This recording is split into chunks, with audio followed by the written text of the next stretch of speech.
Nagsisimula ang kwento sa mga cool kids na naglalakad sa paaralan habang ang lahat ay nagsitsismisan tungkol sa kanila. Si Suzuni ang sikat na presidente ng Student Council at ang isa ay ang hindot na nagngangalang Kazuki na kanyang alipors na siya namang vice president. May ilang mga tao na sadyang nagiging sentro ng atensyon, ngunit ang ating talunan na bida ay hindi kinukonsidera ang kanyang sarili na isa sa mga ito. Ang pangalan niya ay Usato at itong taong ito na naiinis rin sa kanyang sarili ay tipikal na estudyanteng makakalimutan rin agad ng karamihan. Ang pinakamatinding pakikipagsapalaran na sa buhay ng taong ito ay ang pagbabalik ng ilang mga batang kalapati sa kanilang pugad. Pero sa loob-loob niya ay umaasa rin siyang magkaroon ng isang ekstraordinaryong buhay. Swerte niya dahil siya ang bida sa palabas na ito. Sa ngayon, umuulan at walang payong si Usato. Sandaling nagpakita ng kasamaan si Usato nang maisip niyang kunin ang payong ng iba, ngunit bilang tipikal na mabait na tao ay di niya ito ginawa sa takot na ito ang magiging simula ng kanyang pagiging kriminal. Yun nga lang ay lumabas na maling desisyon ito dahil inabot siya ng ilang oras sa paghihintay na tumila ang ulan. Bigla na lamang lumitaw si Suzuni at ipinaliwanag na lahat ng mga estudyante ay kinakailangang umalis. May topak talaga itong taong ito dahil siya ay nagdesisyong tumakbo na lang sa ulan, ngunit pinigilan siya ni Suzuni. Hindi makakabuti sa reputasyon ng Student Council na pabayaan ang talunan na itong mabasa sa ulan, kaya dumating si Kazuki at pinahiram siya ng ekstra nitong payong. Tiyak si Usato na hindi siya kilala ni Kazuki at siya ay nagulat nang malaman na mabait rin naman pala ang hindot. Nagpasya silang sabay-sabay na maglakad pauwi at ipinunto ni Suzuni na tadhana sigurong sila'y magkita. Ang malikot na isipan ni Usato ay kaagad na lumipad sa mga video games, habang iniisip na para itong simulasyon ng walang silbing karakter na naglalakad, kasama ang dalawang pinakapopular na bata sa paaralan. Halos masira niya ang sandaling ito nang sabihin niya na lahat sa paaralan ay mainggit, ngunit swerte na hindi nila narinig ang kanyang nakakahiyang komento. Sa kanilang paglalakad, sinabi ni Usato kay Kazuki na hindi niya inaasahan na mabait pala ito dahil lagi niya lang itong nakikitang nang-aakit ng mga babae. Pero kinakausap lang ni Kazuki ang mga babae dahil sa awa, ngunit binasag siya ni Suzuni nang sabihin nitong mas gusto kasi talaga niyang kumausap ng mga lalaki. Mas lalong hindi mahirap lapitan para sa ating mahiyain na bida si Suzuni dahil siya ang nangunguna sa kanyang klase mapa academics man o sports. Pinuri pa ito lalo ni Usato sa kanyang kagandahan, mapaloob at labas. Sa huli ay nagmistulan siyang isang chismosong reporter nang tanungin niya kung sila ba ay magjowa dahil yon ang chismis sa buong paaralan. Medyo naging awkward ang lakaran, ngunit ipinaliwanag nila na sila'y lagi lang magkasama dahil pareho silang nasa student council. Humingi ng paumanhin si Usato para sa hindot niyang tanong, ngunit wala yon kay Suzuni dahil mas mabuti na ito kaysa sa mga chismis pag sila'y nakatalikod. Ang kanilang nakakaantok na usapan ay nagpatuloy hanggang sa napag-usapan na nilang tatlo kung ano ang kanilang gagawin kapag sila ay nagtapos. Ngunit pare-pareho pa silang walang plano. Si Suzuni ay third year na pero meron siyang malaking problema. Hindi pa rin niya alam kung ano ang gusto niyang gawin sa buhay at agad rin niyang natatapos ang anumang layunin na itinatakda niya para sa kanyang sarili na tila ipinapahiwatig na kung ano ang mga susunod na mangyayari. Ipinaliwanag ni Suzuni na pakiramdam niya ay hindi siya nababagay sa mundong ito at nagulat dito si Usato. Magkaiba silang dalawa, ngunit nauunawaan niya ang ganong pakiramdam. Nagpatuloy ang nakakabagot nilang usapan, ngunit tumigil silang lahat nang marinig ng dalawang miyembro ng Student Council ang tunog ng mga kampana. Lalo pang lumakas ang tunog, ngunit walang naririnig si Usato na kahit ano. Nang lumapit si Usato sa kanila, isang mahikal na lagusan ang lumitaw sa lupa, at napaisip siya kung ito ba ay portal papunta sa ibang mundo. Sa halip na matakot, tila nabaliw pa si Suzuni at tinanong pa nito kay Usato kung sa palagay ba nito ay makakakita sila ng mga mahikal na halimaw at mga bayani sa ibang mundo na ito. Nagulat si Usato na may interes siya sa mga ganoong uri ng bagay, ngunit naubos na ang oras at tuluyan na silang hinigop nito. Sa paggising ni Usato ay nakita niyang sila ay nakaupo sa harap ng isang hari. Hindi masisisi ang mga batang lalaki sa nararamdaman nilang takot, ngunit may mali sa utak ni Suzuni sapagkat siya lamang ang nasasabik sa mga nangyayari. Ang hindot na hari na may pinakakaraniwang pangalan na Lloyd ay nagpakilala sa kanila. Gusto ni Kazuki na lampasan na ang mga introduksyon at humihingi siya ng paliwanag kung bakit sila dinala ni Lloyd doon. Pinigilan ni Lloyd ang kanyang mainitin na ulong gwardya na hiwain si Kazuki sa pagiging hindot nito at ibinunyag na siya ay hari na para bang hindi pa ito halata. Ang mga bata ay nagulat pa rin dito maliban kay Suzuni na parang nasa alapaap na. Dito na ibinunyag ni Lloyd na sila ay ipinatawag upang maging mga bayani na tila tumutupad na sa lahat ng mga pangarap ni Suzuni. 2 taon na ang nakaraan, ang mundo na ito ay inatake ng hari ng mga demonyo kasama ang kanyang hukbo. Nakaya nilang palayasin ang mga ito, ngunit ngayoy lumalaki uli ang kapangyarihan ng Demon Lord. Bilang huling opsyon, tinawag nila ang mga matagumpay na individual mula sa ibang mundo na maaaring humarap sa Demon Lord gamit ang ipinagbabawal na ritual na kilala bilang Hero Summoning. Sinubukan ni Usato na ipaalala sa sobrang sabik na si Suzuni na sila ay nasa seryosong usapan nang si Kazuki ay biglang tumayo. Wala siyang pakialam sa mga bayani o mga Demon Lord at siya'y galit dahil sila ipinadala doon ng walang pahintulot. Hindi niya nagustuhan na sila'y naisekay dahil hindi naman siya ang bida at ipinagutos niyang sila'y ipadala uli sa kanilang mundo. Sa kasamaang palad para sa side character na ito, ang pagtawag sa mga bayani ay gumagana lamang sa isang direksyon, kaya't hindi sila maaaring bumalik. Gusto pa rin ni Kazuki na bumalik sa pangakit ng mga babae, ngunit humingi ng paumanhin ang hari dahil desperado talaga sila sa tulong.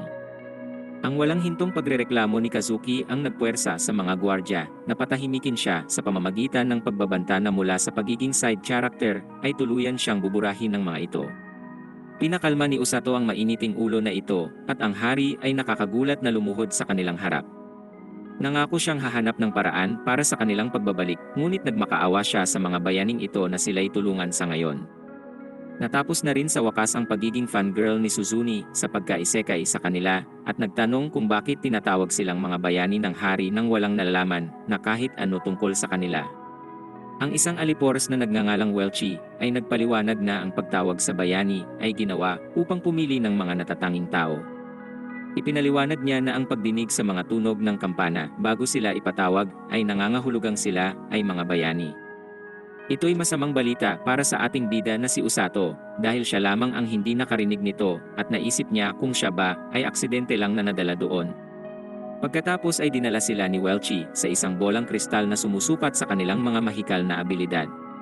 Napaisip si Kazuki kung ayos lang ito kay Usato, ngunit okay lang siya dahil sinabi sa kanya ni Welchi na posible pa rin ang pagkakaroon ng mahikal na kapangyarihan kahit hindi siya isang bayani. Iniisip ni Kazuki na dapat hindi matuwa si Usato, ngunit ang batang ito ay hindi reklamador tulad niya at sinabi na dapat nilang subukan na gayahin ang pagkasabik ni Suzuni. Siya ang unang sumubok at ang kulay ng kristal ay nagpapakita ng kanyang koneksyon sa Thunder Magic. Bukod pa rito, mayroon din siyang maraming mana.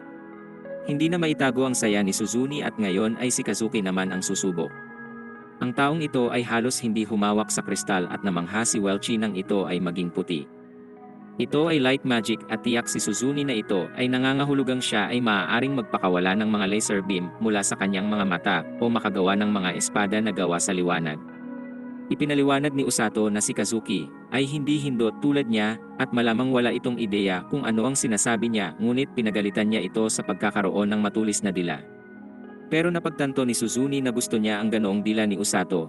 Ang perpektong imahe ni Suzuni para kay Usato ay unti-unting nasisira tuwing ito ay nagsasalita. Ipinaliwanag ni Welchi na ang light magic ay sobrang bihira at kakaunti lamang ang nakakagamit nito. Ang liwanag ang natural na panglaban sa kadiliman, kaya't ang kapangyarihan nito ay walang kapantay laban sa kasamaan. Masyadong itinaas ng naunang dalawa ang pamantayan, pero ngayon ay oras na para subukan ito ng ating bida. Umaasa si Usato na kahit kaunting kapangyarihan lamang ay meron siya dahil gusto niyang makatulong kay Suzuni at Kazuki kahit sa kahit anong paraan. Natuwa siya nang ang kristal ay nagbago ng kulay at naisip nila na ito ay may nakakakalma na kulay. Ngunit ang reaksyon ni Welchi ay kabaligtaran nang siya ay mabigla sa pagbabagong kulay nito at agad na hinatak si Usato nang wala man lang sinasabi na kahit ano. Agad siyang dinala ni Welchi sa hari at sinabing ang dalawa ay may nakakamanghang abilidad. Ngunit ipinaliwanag niya na mayroon pang mas mahalagang bagay na dapat itong malaman. Tumawa ng malakas ang hari at nagbiro tungkol sa hilig ni Usato sa dark magic, ngunit ito ay natahimik ng ilantad ni Welchi na ang bolang kristal ay naging berde. Nagulat pati ang mga gwardya at sinimulang ipaliwanag ni Welchi kung ano ang ibig sabihin nito. Ngunit pinigilan siya ni Haring Lloyd sapagkat ayaw niyang ipasambit kay Welchi ang mga salitang iyon at nagsimula ng mag-isip si Usato kung ganun ba talaga kasama ang mahikal niyang abilidad. Nanatili ang kanyang pagkalito nang agad ipagutos ng hari na ilayo si Usato mula sa kastilyo sa lalong madaling panahon. Sila ay napaisip kung saan ang pinakaligtas na lugar na maaari siyang dalhin at nagtaka na si Usato kung ganun ba talaga siya kadelikado. Siya ay nagtatanong kung may iba pang tao na may kaparehong abilidad at nagkataon na merong nag-iisa. Ito ay isang partikular na babae, ngunit ayaw ng hari na banggitin man lang ang kanyang pangalan. Sa kasamaang palad para sa duwag na hari ay biglang dumating ang babae. Lahat ay takot na takot dahil nalaman natin na ang kanyang pangalan ay Rose at gusto niyang malaman kung ang mga bayani ay tinawag na. Umaasa ang hari na siya ay nagpapahinga ngayon, ngunit kailanman ay hindi gagawa si Rose ng ganun. Siya ay nagtanong kung si Usato ba ay isang bayani, ngunit ipinaliwanag ni Haring Lloyd na siya ay isang simpleng hindot na aksidenteng na teleport lang doon. Pinipilit ng lalaking ito na itago ang katotohanan at sinabi niya na si Usato ay sobrang ordinaryo lang. Ipinakilala ni Rose ang kanyang sarili bilang kapitan ng rescue team ng kaharian, ngunit nararamdaman ni Usato na ang babaeng ito ay mas tipo ng taong kumukuha ng buhay kaysa nagliligtas. Masasabing henyo si Welchie dahil siya ang nagpakalma sa sitwasyon at inalok na dalhin si Rose sa mga tunay na bayani sa silid ng kristal. Sa kasamaang palad, si Usato ay isang hindot na hindi man lang makaramdam sa sitwasyon at nagtanong sa hari kung ano ang ibig sabihin ng kulay berde niyang kristal. Si Rose ay hindi pa nakakalayo kaya't narinig niya ito at lahat ay kinabahan sa kung ano ang mangyayari. Kinumpirma ni Usato na ang bola niya ay berde at sinabi ni Rose sa hari na hihiramin niya ang batang yon. Ang hari ay nagpasya na dapat siyang kumilos agad at agaran niyang sinabi kay Welchie na ilayo si Usato mula kay Rose. Ginamit ni Welchie ang kanyang bubble magic upang mailayo ito, ngunit agad siyang hinabol ni Rose. Pinalipad ni Welchie ang ating hindot na bida, ngunit halos agad itong nahabol ni Rose.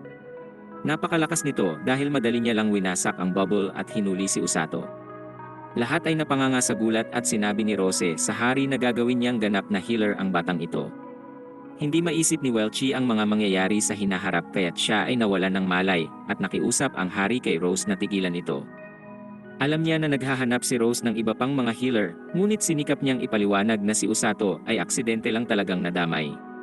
Ang kanyang walang kabuluhang mga salita ay lubos na nabaliwala at ang dalawa ay umalis na.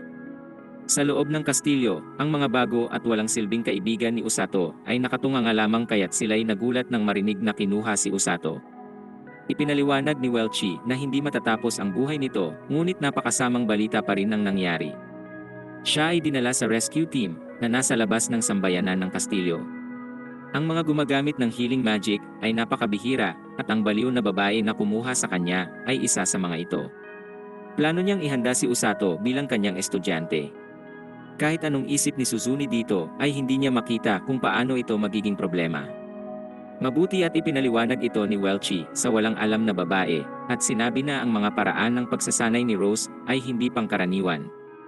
Sa kanyang base, ipinaliwanag ni Rose na may potensyal pa lamang si Usato na maging healer kaya't dinala niya ito sa rescue team. Ito ang kanyang magiging tahanan at tinawag niya ang kanyang mga alipors. Natakot si Usato sa mga taong ito at sinabi ni Rose sa kanila na alagaan nila ang bata. Sinabi niya sa kanila na maging mabait, ngunit tila mga baliw ang mga ito at ipinakilala ang kanilang mga sarili. Natakot si Usato sa posible niyang kahinatnan at napaisip kung siya ay isang uri ng alay para sa mga halimaw na ito. Sinabi ni Rose sa kanila na huwag takutin si Usato, ngunit kung tutuusin ay si Rose ang pinakanakakatakot sa lahat. Sinikap ng mga lalaki na ipaliwanag na ito na ang kanilang paraan ng pagiging mabait, ngunit hindi naniniwala si Usato na alam ng mga bruskong ito ang ibig sabihin ng pagiging mabait. Ipinaliwanag ni Rose na bagaman ang mga barako na ito ay kanyang mga kasama, hindi sila mga healer.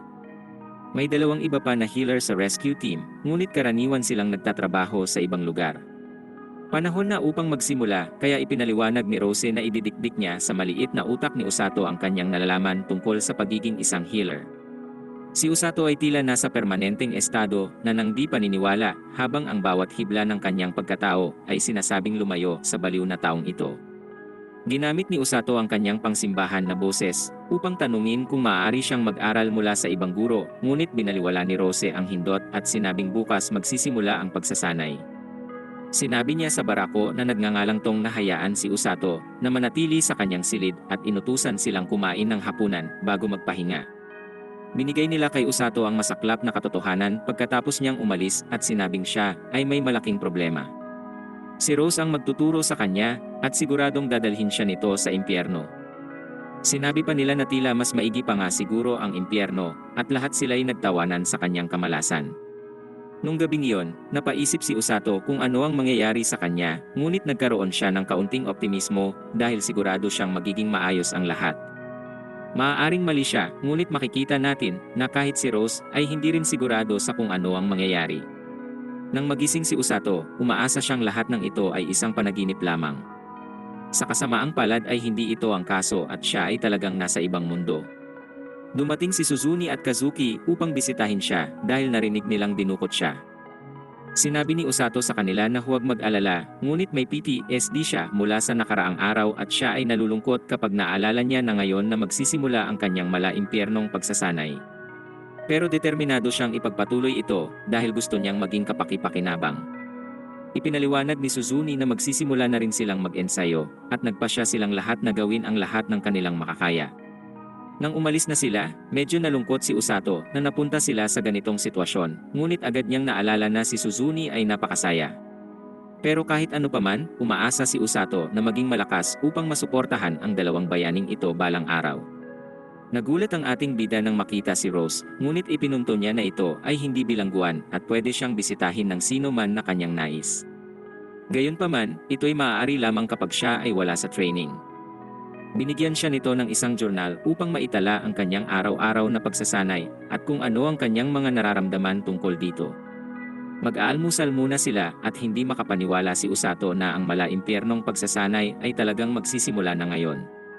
Matapos ang almusal, nagsimula ang pagsasanay, ngunit naisip ni Usato na hindi naman gaanong masama ito. Ngunit pinapapakiramdaman lang sa kanya ni Rose ang mana sa kanyang katawan at sinabihan siyang ituon ang pansin sa pagpapalabas nito. Sa ngayon, kailangan niya munang maperpekto ang kakayahan na maramdaman ito kaya pinagbasa siya ni Rose. Nagulat si Usato na naiintindihan niya ang wika ng ibang mundo at ito'y dahil ang mga bayaning dinadala rito ay kusang nabibigyan ng translation magic sa kanilang pagdating. Ipinaliwanag ni Rose kung gaano kalapit ang teritoryo ng mga demonyo sa kaharian at ito ang dahilan kung bakit sila lagi ang unang target ng mga demonyo. Maraming impormasyon sa librong ito tungkol sa mga demonyo at iba pang mga nilalang kaya't iniwan niya si Usato upang mag-aral. Ang unang araw ng pagsasanay ay tila madali kaya't sigurado siyang kakayanin niya ito. Ang ikalawang araw ng pagsasanay ay lubos na iba sa inaasahan niya. Puro ito pagtakbo at nagtataka siya kung ito ba talaga ay pagsasanay ng mahikal na kapangyarihan. Sa ikatlong araw, pinatakbo si Usato hanggang sa ang kanyang mga kalamnan ay sobrang sakit na hindi niya na ito magalaw. Sa huli ay bumagsak siya, ngunit nagalit si Rose sa kung ano ang akala niyang ginagawa niya. Ipinaliwanag ni Usato na hindi na niya magalaw ang kanyang mga binti, ngunit binigyan siya ni Rose ng malakas na hampas at nagulat siya nang malaman na gumaling ang kanyang mga masakit na kalamnan. Pinatindi pa ni Rose ang pagsasanay sa pamamagitan ng paginsulto sa ating bida habang inuutos sa kanya na magpatuloy sa pagtakbo. Sinabihan siyang tumakbo na para bang katapusan na niya at pagagalingin naman siya nito para magpatuloy sa pagtakbo. Alam ni Usato na hindi niya pwedeng sabihin dito kung gaano siya kalupit kaya't pinlano na lang niyang isulat ito sa kanyang journal. Sa ika-4 na araw, nagsimula si Usato ng pagsasanay kasama ang iba pang miyembro, ngunit hindi siya makasabay sa mga ito. Lahat ay nagtatawanan sa kanyang kabagalan, ngunit hindi siya makasagot kaya't nagpasya siyang isulat uli ito sa kanyang journal. Ang ika-5 at ika-6 na araw ay puro pagtakbo pa rin na may kasamang panginsulto ni Rose. Ang galit ni Usato ay naiipon na at siya'y nagplano na namang bigyan ng impyerno si Rose sa kanyang journal. Bigla na lamang, nagulat si Usato nang makita ang ilaw ng healing magic sa kanyang kamay. Ang pagsasanay ay medyo mahirap ngunit hindi sapat para kailanganin ang healing kaya't nawala ito. Sa ika-7 araw, tumakbo si Usato hanggang sa akala niyang katapusan na niya na may kasama pang pambubugbog mula kay Rose. Mas galit ito kumpara sa karaniwan, kaya't napaisip si Usato kung natuklasan ba nito ang mga nakasulat sa kanyang journal. Napagtanto niya na hindi ito nakakaintindi ng Japanese, kaya't naisip niya kung sa mukha niya lang ba ay nakikita na ni Rose ang kanyang mga pinagsasabi sa kanyang munting talaan. Pinalipad siya ni Rose sa langit upang magsimula uling tumakbo at sinumpa ni Usato na tatawagin niya itong malupit na gorilya sa kanyang journal. Ang ika-8 araw ay pareho pa rin, ngunit sa ika-9 na araw, napagtanto ni Usato ang pangangailangan na mapagaling ang kanyang sarili. Nagulat siya na nagamot niya ang buo niyang katawan at hindi lang ang parte na masakit. Napagtanto ni Usato na mali siya tungkol sa healing magic at totoo nga na talagang kailangan niya ito. Sa ika-10 araw, ipinaliwanag ni Usato na hindi na siya napapagod kahit gaano pa katagal ang kanyang pagtakbo dahil ngayon ay kaya na niyang gamitin ang healing magic kahit kailan niya gustuhin. Sa bandang huli ay nabahala siya dahil hanggang ngayon ay puro pagtakbo lang ang kanyang ginagawa. Napaisip si Usato kung makakatulong ba siya sa kanyang mga kaibigan sa ganitong paraan, ngunit alam niyang tatamaan lang siya kay Rose kung sasabihin niya ang kanyang mga saloobin dito. Pero gaya ng lagi ay galit si Rose at binigyan si Usato ng karagdagan pang 30 laps na dapat takbuhin. Nagpasya si Usato na hindi na ito tatawagin na Miss Rose dahil hindi siya nararapat na tawagin ng kahit ano kundi Rose lang. Sa ika-11 araw, may bagong idinagdag sa kanyang pagsasanay. Push-ups. Nakarating si Usato hanggang sa 800 at ipinaliwanag ni Rose kung bakit siya nagsasanay sa ganitong paraan. Ito ay upang makatakas siya ng mabilis sa mga kalaban. Sa ganitong paraan ay maaari niyang iligtas ang kanyang mga sugatan na kasamahan. Ipinaliwanag niya na kapag mas mabilis siyang tumakbo ay mas mabilis rin niyang maililigtas ang mga kakampi. Sa ika-12 araw ay tumakbo siya hanggang hapon at pagkatapos ay nag-push-ups hanggang gabi. Sa ika-13 araw, napansin ni Rose na unti-unti nang nagiging magaan kay Usato ang pagsasanay kaya't nagdagdag siya ng mga pampabigat. Sa ika-14 na araw, nawala ang almusal ni Usato at isa sa mga barako ang umamin na siya ang kumain nito. Nawala ng kontrol si Usato at sa wakas ay pumalag na siya. Nasanay na siya sa mga timbang at unti-unti nang nadadalian sa pagsasanay. Makalipas ang 1 linggo, dumalaw ang mga kaibigan ni Usato at nagulat sila sa bilis ng pagbabago ni Usato sa napakaigsing panahon. Ang hindot ay gumagawa ng matinding push-ups at sinabihan siya ni Rose na huwag magreklamo sa paggawa ng isang bagay na napakadali. Pero sa katunayan ay hindi nagrereklamo si Usato at sinabi pang ang paggawa ng push-ups na andun si Rose ay madali dahil napakagaan niya. Natuwa si Rose sa kanyang gilas at dinagdagan pa ng 1 bloke ang kanyang likuran. Lubos na determinado si Usato kaya kusang gumaling ang kanyang katawan at natapos niya ang mga push-up. Natutuwa si Rose sa kanyang progreso at naisip na mas mapapabilis ang pagdala niya rito sa isang partikular na lugar. Namangha si Suzune sa bagong pangangatawan ni Usato at kinilala rin ni Kazuki ang brutal nitong pagsasanay. Galit na galit kay Rose ang isang lalaki na nagngangalang si Gliss dahil sa palagay niya ay winawasak nito si Usato. Sinabi ni Rose na iba ang kanyang pamamaraan kumpara sa mga kabalyero at hinuhubog niya si Usato para maging kanyang kanang kamay. Kailangan niya itong magpatuloy sa matinding pagsasanay dahil magiging problema kung ang ganito pa lang ay hindi na niya kakayanin. Nagulat si Usato na marinig na gusto siyang gawin ni Rose na kanyang kanang kamay at ipinaliwanag niya na ito ay dahil gusto niya ang ugali nito na ayaw magpatalo. Hindi siya sumusuko at higit sa lahat, nakakaraos siya sa kanyang pagsasanay. Napagtanto ni Usato na ang kanyang nais na maghiganti kay Rose ay nagkaroon pa ng masamang epekto at inutusan siya nitong magpahinga. Sinabihan rin ang kanyang mga kaibigan na sumama sa isang babae na nagngangalang Celia para magpahinga at sinabi ni Gliss kay Rose na pinapasali uli siya sa hukbo. Di siya sang-ayon dito, ngunit sinabi ni Rose na wala rin itong saysay dahil ang kanyang kanang mata ay walang pakinabang. Sa kanilang tanghalian, natutunan ni Usato na si Gliss ang nagmamando sa hukbo ng kaharian. Siya ang pinakamalakas na mandirigma sa kaharian at siya ang nagtuturo sa mga kaibigan ni Usato kung paano makipaglaban. Ngayon lang napagtanto ni Usato na si Celia ang prinsesa at humingi siya ng paumanhin sa pagiging kaswal dito. Kumain sila ng isang uri ng pie at nagtanong si Kazuki kung talagang ganun ang pagsasanay ni Usato araw-araw. Sinabi ni Usato na iba ang araw na ito dahil mas madali pa ang nakita nila na kanyang ginagawa. Ipinaliwanag ni Kazuki na maayos rin ang takbo ng kanilang pagsasanay, ngunit hindi ito kasing hirap ng kay Usato. Lubusan nang nabaliw si Suzune nang tuluyan siyang mauhaw sa pangangatawan ni Usato. Pero talaga namang naging maskulado na siya ngayon, ngunit tinanong ni Kazuki kung hindi ba masyadong mahirap ang pagsasanay para kay Usato. Inamin ni Usato na ito ay sobrang tindi at sa una ay gusto niyang tumakas. Si Rose ay nakakatakot pa rin, ngunit hindi na niya gustong tumakas pa. Ang pagsasanay ay nagsisimula ng maging masaya para kay Usato at napagtanto niya na ang buhay doon ay hindi gaanong masama. Namangha sila kay Usato, ngunit sinabi niya na ito siguro ay dahil lang sa katigasan ng kanyang ulo. Dadating ang araw na kakailanganin nilang dalawa na lumaban, kaya't nais niyang magkaroon ng kakayahan na suportahan sila. Nagbibiruan silang lahat tungkol sa kawerdohan ni Suzune at ang malaking lalaki na kumain ng almusal ni Usato ay nagluto ng pagkain bilang kapalit nito. Malinaw na may sama pa rin ng loob si Usato dahil nagsimula itong magsalita kagaya sa mga barako at nagsimula silang magtalo. Talagang mainitin na rin ang ulo ni Usato ngayon dahil agad itong nauwi sa isang away. Ang malaking lalaki ay nangakong dudurugin si Usato. Hinamon nito ni Usato na subukan kaya't pareho silang nagsimulang mag-away. Nagtanong si Celia kung okay lang ba na panoorin lang ito at sinabi ni Kazuki na wala namang problema dahil ito ay tila bahagi na ng araw-araw na buhay ni Usato ngayon. Malinaw na napabilis ang pag-akma ni Usato kaya't nagdesisyon si Kazuki na kailangan niyang bumalik sa pagsasanay upang hindi mapag-iwanan. Naghanda na rin si Suzune na umalis ngunit napagtanto na siguro'y silang tatlo ay dinala sa mundong ito para sa isang dahilan. Sa gabing iyon, natuwa si Usato sa pagligo at naisip kung kailangan niyang mas kontrolin ang kanyang aura upang hindi muling mauhaw si Suzune sa kanya. Pero naisip niyang tama si Suzune. Napakalaki na ng pagbabago sa kanyang katawan. Pinapagaling niya ang kanyang mga kalamnan ng paulit-ulit pagkatapos ng masalimuot na ehersisyo. Ang resulta ay naging batak siya. Gayunpaman, ang trabaho niya ay iligtas ang mga tao sa labanan, at nagdududa siya kung may sapat siyang lakas ng loob upang tugmaan ang katawan na kanyang nabuo. Kinabukasan, ipinaalam ni Rose kay Usato na lalabas sila, at nag-aalala ang iba nilang kasama kung dumating na ba ang araw na yon.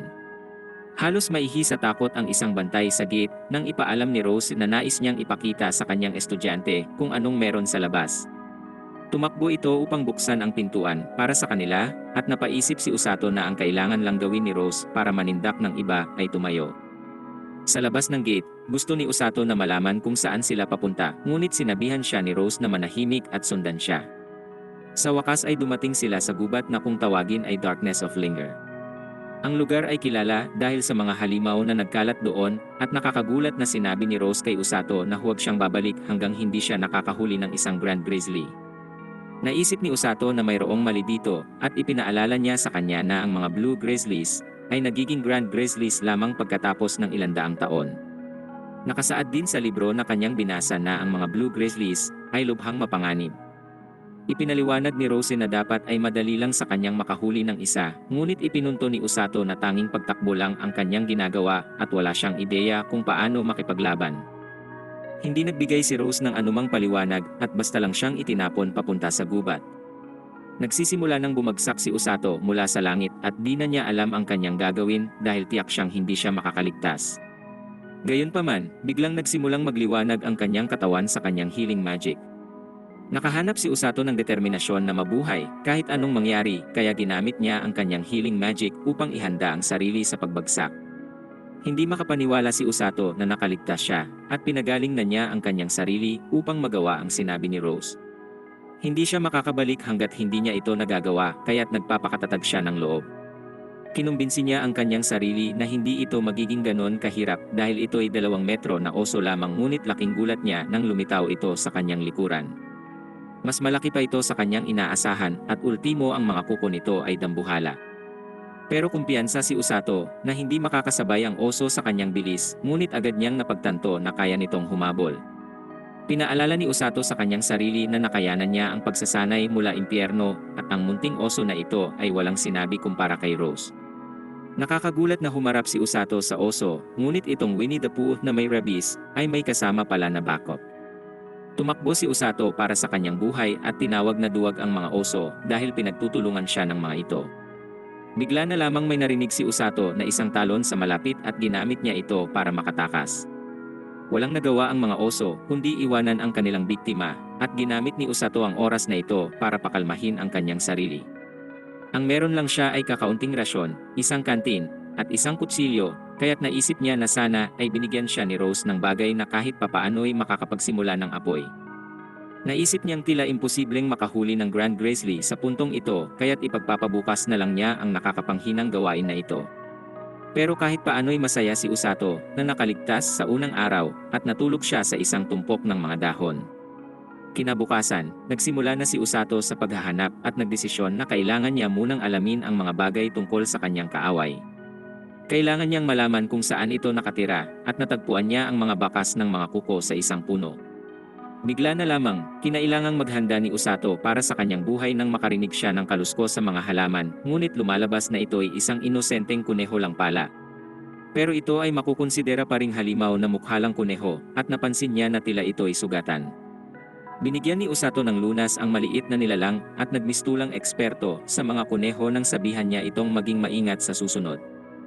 Nagpatuloy si Usato sa kanyang paghahanap, ngunit sinusundan pa rin siya ng kuneho. Sinubukan niyang ipaliwanag na may hinahanap siyang peligrosong halimaw kaya dapat itong umalis, ngunit ang hindot na kuneho ay hindi nakinig. Hindi ito lumalayo sa kanya, kaya nagsimula siyang mag-isip kung ang kuneho ba ay sinusubukang ipakita sa kanya kung saan matatagpuan ang Grand Grizzly. Sinundan ni Usato ang maliit na hayop at dinala siya nito sa mga oso. Plinano ni Usato na bantayan sila nang hindi napapansin, at napansin niya na tila pamilya ito. Nagpasya si Usato na magpahinga muna at kumuha ng maruming tubig na medyo pinagdududahan na niya nang magulat siya na ang kuneho ay hindi pa rin umaalis. Bumalik siya upang magpatuloy sa pagbabantay at nagsimulang isipin na ang mga Blue Grizzly ay kawili-wili. Ang kanyang kaibigang kuneho ay medyo kaaya-aya rin kaya sinimulan niyang isipin na ayos rin ang buhay sa gubat. Ngunit hindi nagtagal ang pakiramdam na yon dahil ang tubig na iniinom niya ay may malalang epekto sa kanyang tiyan. Matagal bago siya mapagaling ng kanyang healing magic, kaya't naisip niya na malamang ay nalason na siya sa tubig. Makalipas ang isang araw, ipinakita ng kanyang kaibigan na kuneho kung saan makakakuha ng malinis na tubig. Pero parang may mali sa kunehong iyon at tila ba may halimaw na papalapit. Hindi takot ang maliit na kuneho sa Grand Grizzly, kaya't kung anuman ang papalapit ay masasabi talagang delikado. May maririnig na ingay sa dilim at nagulat si Usato nang lumitaw ang isang napakalaking ahas. Takot na takot siya sa pambihirang halimaw at ipinunto niya na wala ito sa binasa niyang libro.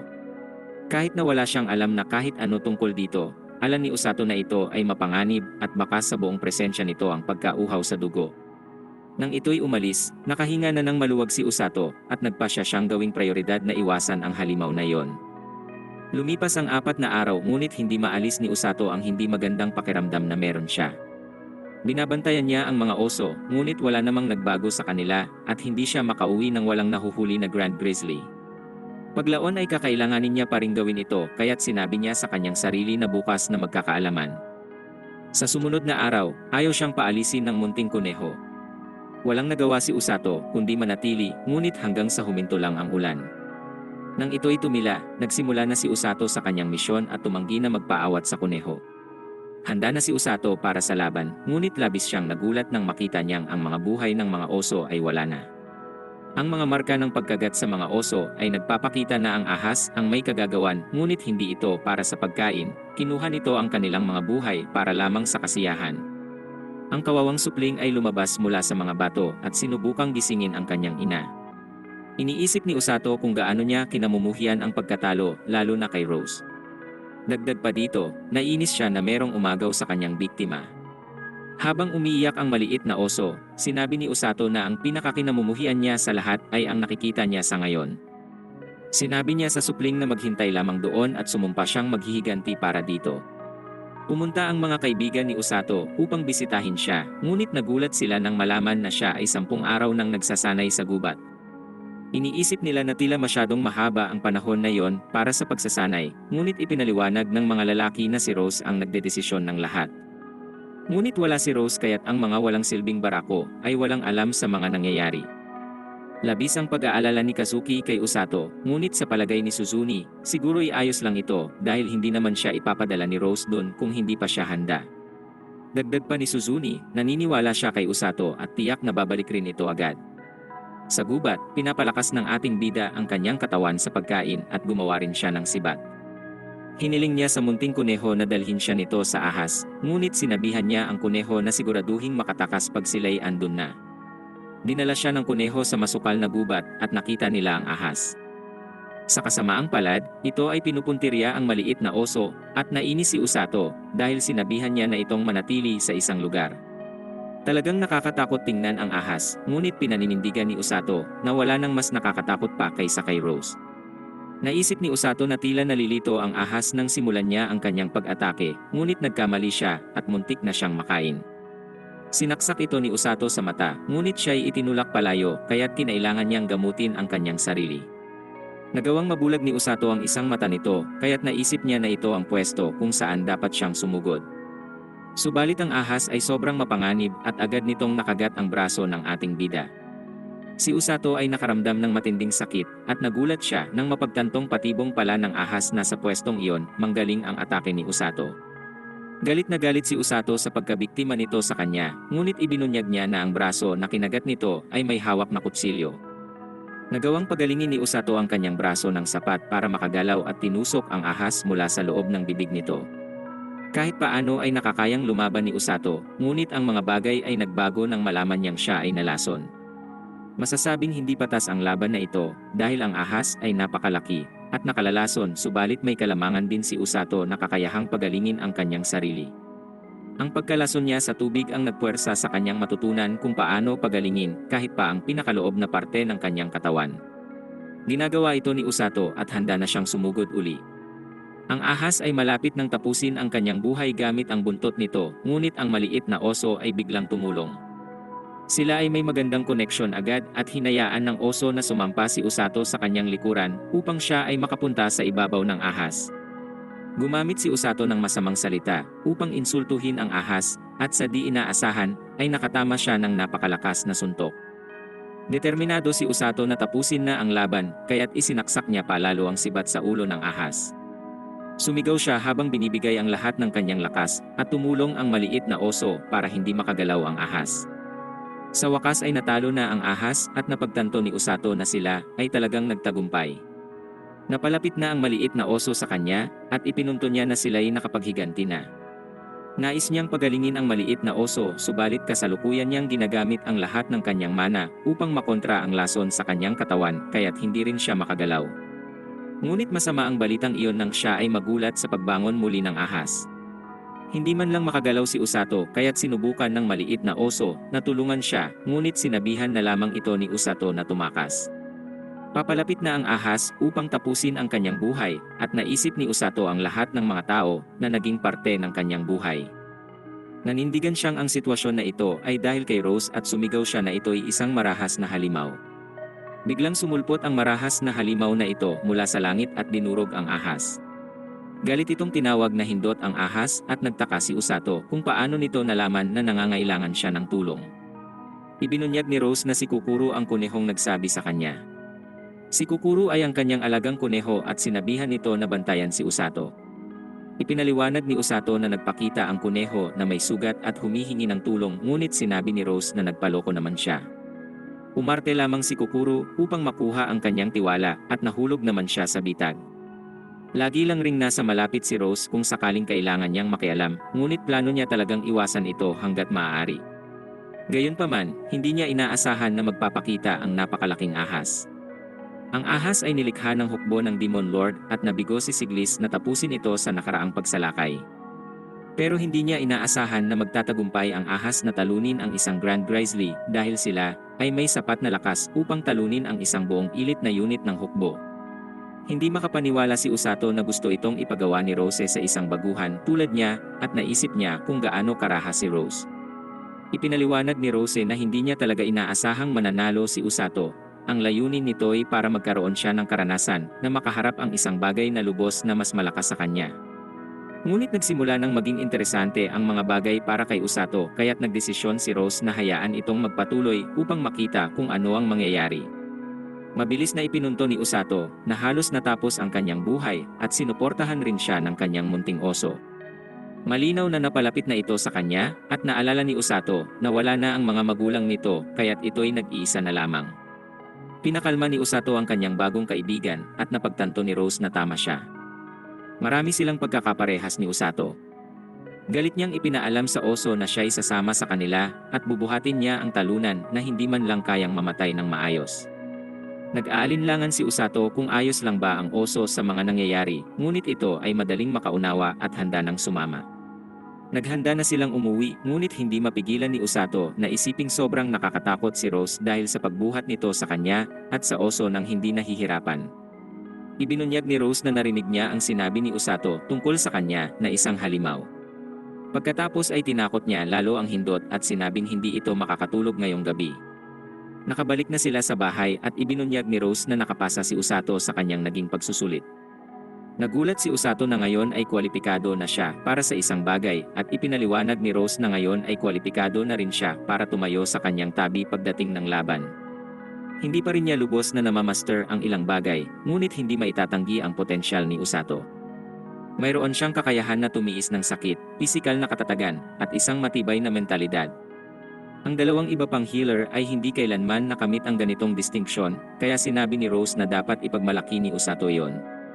Nagtaka si Usato kung ano ang ibig sabihin niya nang sabihing baka makayanan nila, at nagulat siya nang ibunyag ni Rose na malapit nang sumugod ang hukbo ng demonyo. Sa ibang lugar, nagtanong ang Demon Lord kung kumusta na ang paghahanda para sa kanilang pagsalakay sa kaharian ng Linger. Iniulat ni Amila, ang pinuno ng ikatlong hukbo, na tapos na ang kanilang mga unit sa preparasyon para sa laban at malapit na silang umabante. Sinabi ni Rose na si Usato ay ilalagay sa unahan, kasama niya, upang magpagaling ng mga sugatan bilang bahagi ng pangunahing hanay ng hukbo. May dalawa pang healer, ngunit sila ay may ibang tungkulin. Tiyak si Usato na hindi pa niya kayang gumamit ng healing magic tulad ni Rose, ngunit ipinunto ni Rose na may kaunti pa silang oras. Gusto niyang magpalakas palalo si Usato sa panahong iyon, at napaisip si Usato kung kaya niya ba talagang magawa yon. Pagbalik sa Demon Lord, ipinaliwanag niya na si Amila ang mamumuno sa hukbo. Sa kabila ng kanilang nakaraang tagumpay, nagawang makatakas ng kaharian ng Linger sa kanila. Sinumpa ni Amila na gagawin ito ang lahat para manalo sa laban at pinaalis na siya. Sa sandaling iyon, tinutukso ng Demon Doctor si Amila dahil sa kanyang nerbiyos sa harap ng Demon Lord. Kinainisan ni Amila ang taong ito at sinabi sa kanya na ituon ang sarili sa kanyang trabaho. Ang kanyang pangalan ay Hiriluk at ibinunyag niya na kakatapos lang ng bagong likha niyang halimaw. Ito ay lubos na nakakalason at may malaking katawan pati mga pangil. Tinawag niya itong Demon-Made Monster Prototype 72, Baljana. Ang huling prototype ni Hiriluk ay nawala noong huling beses silang umatake sa kaharian ng Linger. Tumakas ito matapos masugatan ng kaaway na kilala bilang si Gliss. Ipinapangako ni Hiriluk na ang bagong prototype na ito ay mas malakas at umaasa si Amila na ganoon nga dahil may mga tao na mas nakababahala kaysa kay si Gliss sa kaharian ng Linger. Tinutukoy nila ang mga taong ito bilang mga kidnapper. Ito ang mga taong nasa digmaan ngunit hindi lumalaban. Dinadala nila ang kanilang mga sugatan nang hindi man lamang napapansin ng kaaway at pinapababa ang pinsala sa kanilang hukbo sa pamamagitan nito. Ang kanilang pinuno ay isang healer na umiikot sa unang hanay at gumagamot ng mga tao sa mismong puntong iyon. Makikita natin na si Rose ito at galit na galit si Amila sa kanya. Ito ay dahil si Rose ay isang magaling na mandirigma at may malalim itong galit sa Demon Lord. Sumumpa si Amila na tatapusin niya ito, ngunit ipinakita ni Hiriluk na hindi siya pwedeng pumasok sa laban ngayon dahil siya na ang commander. Alam niya ito kaya't iyon ang dahilan kung bakit plano niyang magpadala ng isang partikular na demonyo. Ang immortal na salamangkero ng kadiliman, ang Black Knight. Sa bahay, makikita natin na si Usato ay muling naranasan ang kaginhawahan ng kama. Pumunta siya upang pakainin ng prutas ang kanyang munting oso at kumain rin siya ng ilang merienda. Ang maliit na oso ay medyo pilyo dahil kinuha nito ang mansanas ni Usato at nakita ni Usato na nandoon din ang traidor. Pinaglaruan ng kunehong ito ang kanyang inosenteng puso kaya't pinigilan niya ang sarili na makaramdam ng kahit ano dito. Sa huli, di rin niya ito natiis at kanya itong pinakain ng ilang prutas. Dumating si Rose at natuwa na marinig na pinangalanan ni Usato ang oso na Blue. Blue para sa kulay nito at rin naman mula sa salitang grizzly. Ang hindot na ito ay inaakalang maganda ang naisip niyang pangalan ng aksidenteng masubo ni Blue ang kanyang kamay. Ipinaalam rin ni Rose sa kaharian ang tungkol sa oso kaya't pinayagan silang kukupin ito. Papayagan ni Rose na manatili ito roon, ngunit ipinaalam niya kay Blue na kailangan nitong makapagbigay ng kontribusyon sa kanila. Takot si Blue sa kanya tulad ng ibang tao at napaisip si Usato kung ano ang ipagagawa nito sa kanya. Ilang sandali pa, makikita natin kung ano ang kanyang plano habang buhat-buhat ni Usato si Blue. Ito ang kanyang magiging pagsasanay at dapat isipin ni Usato na ang oso ay isang taong kailangan niyang iligtas. Pinatakbo ni Rose ang hindot ngunit madali lang ito para sa ating bida. Halos pareho lang ito ng pagtakbo na may karagdagang bigat kaya't hanggat pangangalagaan niya ang kanyang mana ay wala siyang magiging problema. Inutusan siya ni Rose na tumakbo ng mas mabilis dahil hindi makakaligtas ang mga sugatan kung siya'y mabagal. Bigla na lang lumitaw si Tong at gayon din ang isa pang barako. Hinabol siya ng mga ito at ibinunyag na sinabihan sila ni Rose na simulan ang paggaya sa mga sitwasyon ng totoong laban. Ang iba ay naghihintay upang ambushin siya, kaya sinabihan nila si Usato na manatiling nakafocus. Paglipas ng isang oras ay makikita si Usato na umiiwas sa isang espesyal na mabahong tubig mula sa isang barako, habang umiiwas rin sa mga atake ng isa pang lalaki. 3 oras na ang lumipas at siya naman ay tumatalon sa mga gumugulong na kahoy. At sa paglipas ng 4 na oras, siya ay makikitang umiwas na matapakan ang traidor. Sa huli, naramdaman ni Usato ang kakaibang pakiramdam at nagsimulang mapaisip kung ano ang nangyayari sa kanya. Siya ay bumagsak at ipinaliwanag ni Rose na siya ay nasa kanya ng limitasyon ng katatagan sa laban. Ang mga tao ay nakakaramdam ng pagkapagod mula sa nerbiyos, takot, at pagkabalisa, kaya agad na naubos ang kanyang lakas kumpara sa karaniwan. Upang gumaling, ang kanyang magagawa lamang ay masanay dito. Magkaroon ng mental na lakas at kahandaang huwag mag-alinlangan sa harap ng takot. Ginamot siya ni Rose ngunit sinabihan siyang igugol ang buong hapon sa pagtakbo sa sambayanan ng kastilyo. Nagulat si Usato na kailangan pa niyang gawin ito at ipinaalala sa kanya ni Rose na dalhin si Blurin. Habang siya'y tumatakbo, nagulat ang lahat na makakita ng isang asul na oso. Inaasahan na ito ni Usato dahil kahit na maamo si Blurin, siya pa rin ay isang halimaw. Ngunit mukhang may napagtanto ang mga tao at biglang nagkaroon ng kakaibang katahimikan. Dinala ni Blurin si Usato sa ilang mga sariwang prutas, ngunit walang pera ang ating bida. Natutunan ni Usato na ang birding prutas ay tinatawag na peffle at tinanong ang tindera kung bakit kalmado lang ang lahat kahit may halimaw siyang bitbit sa kanyang likod.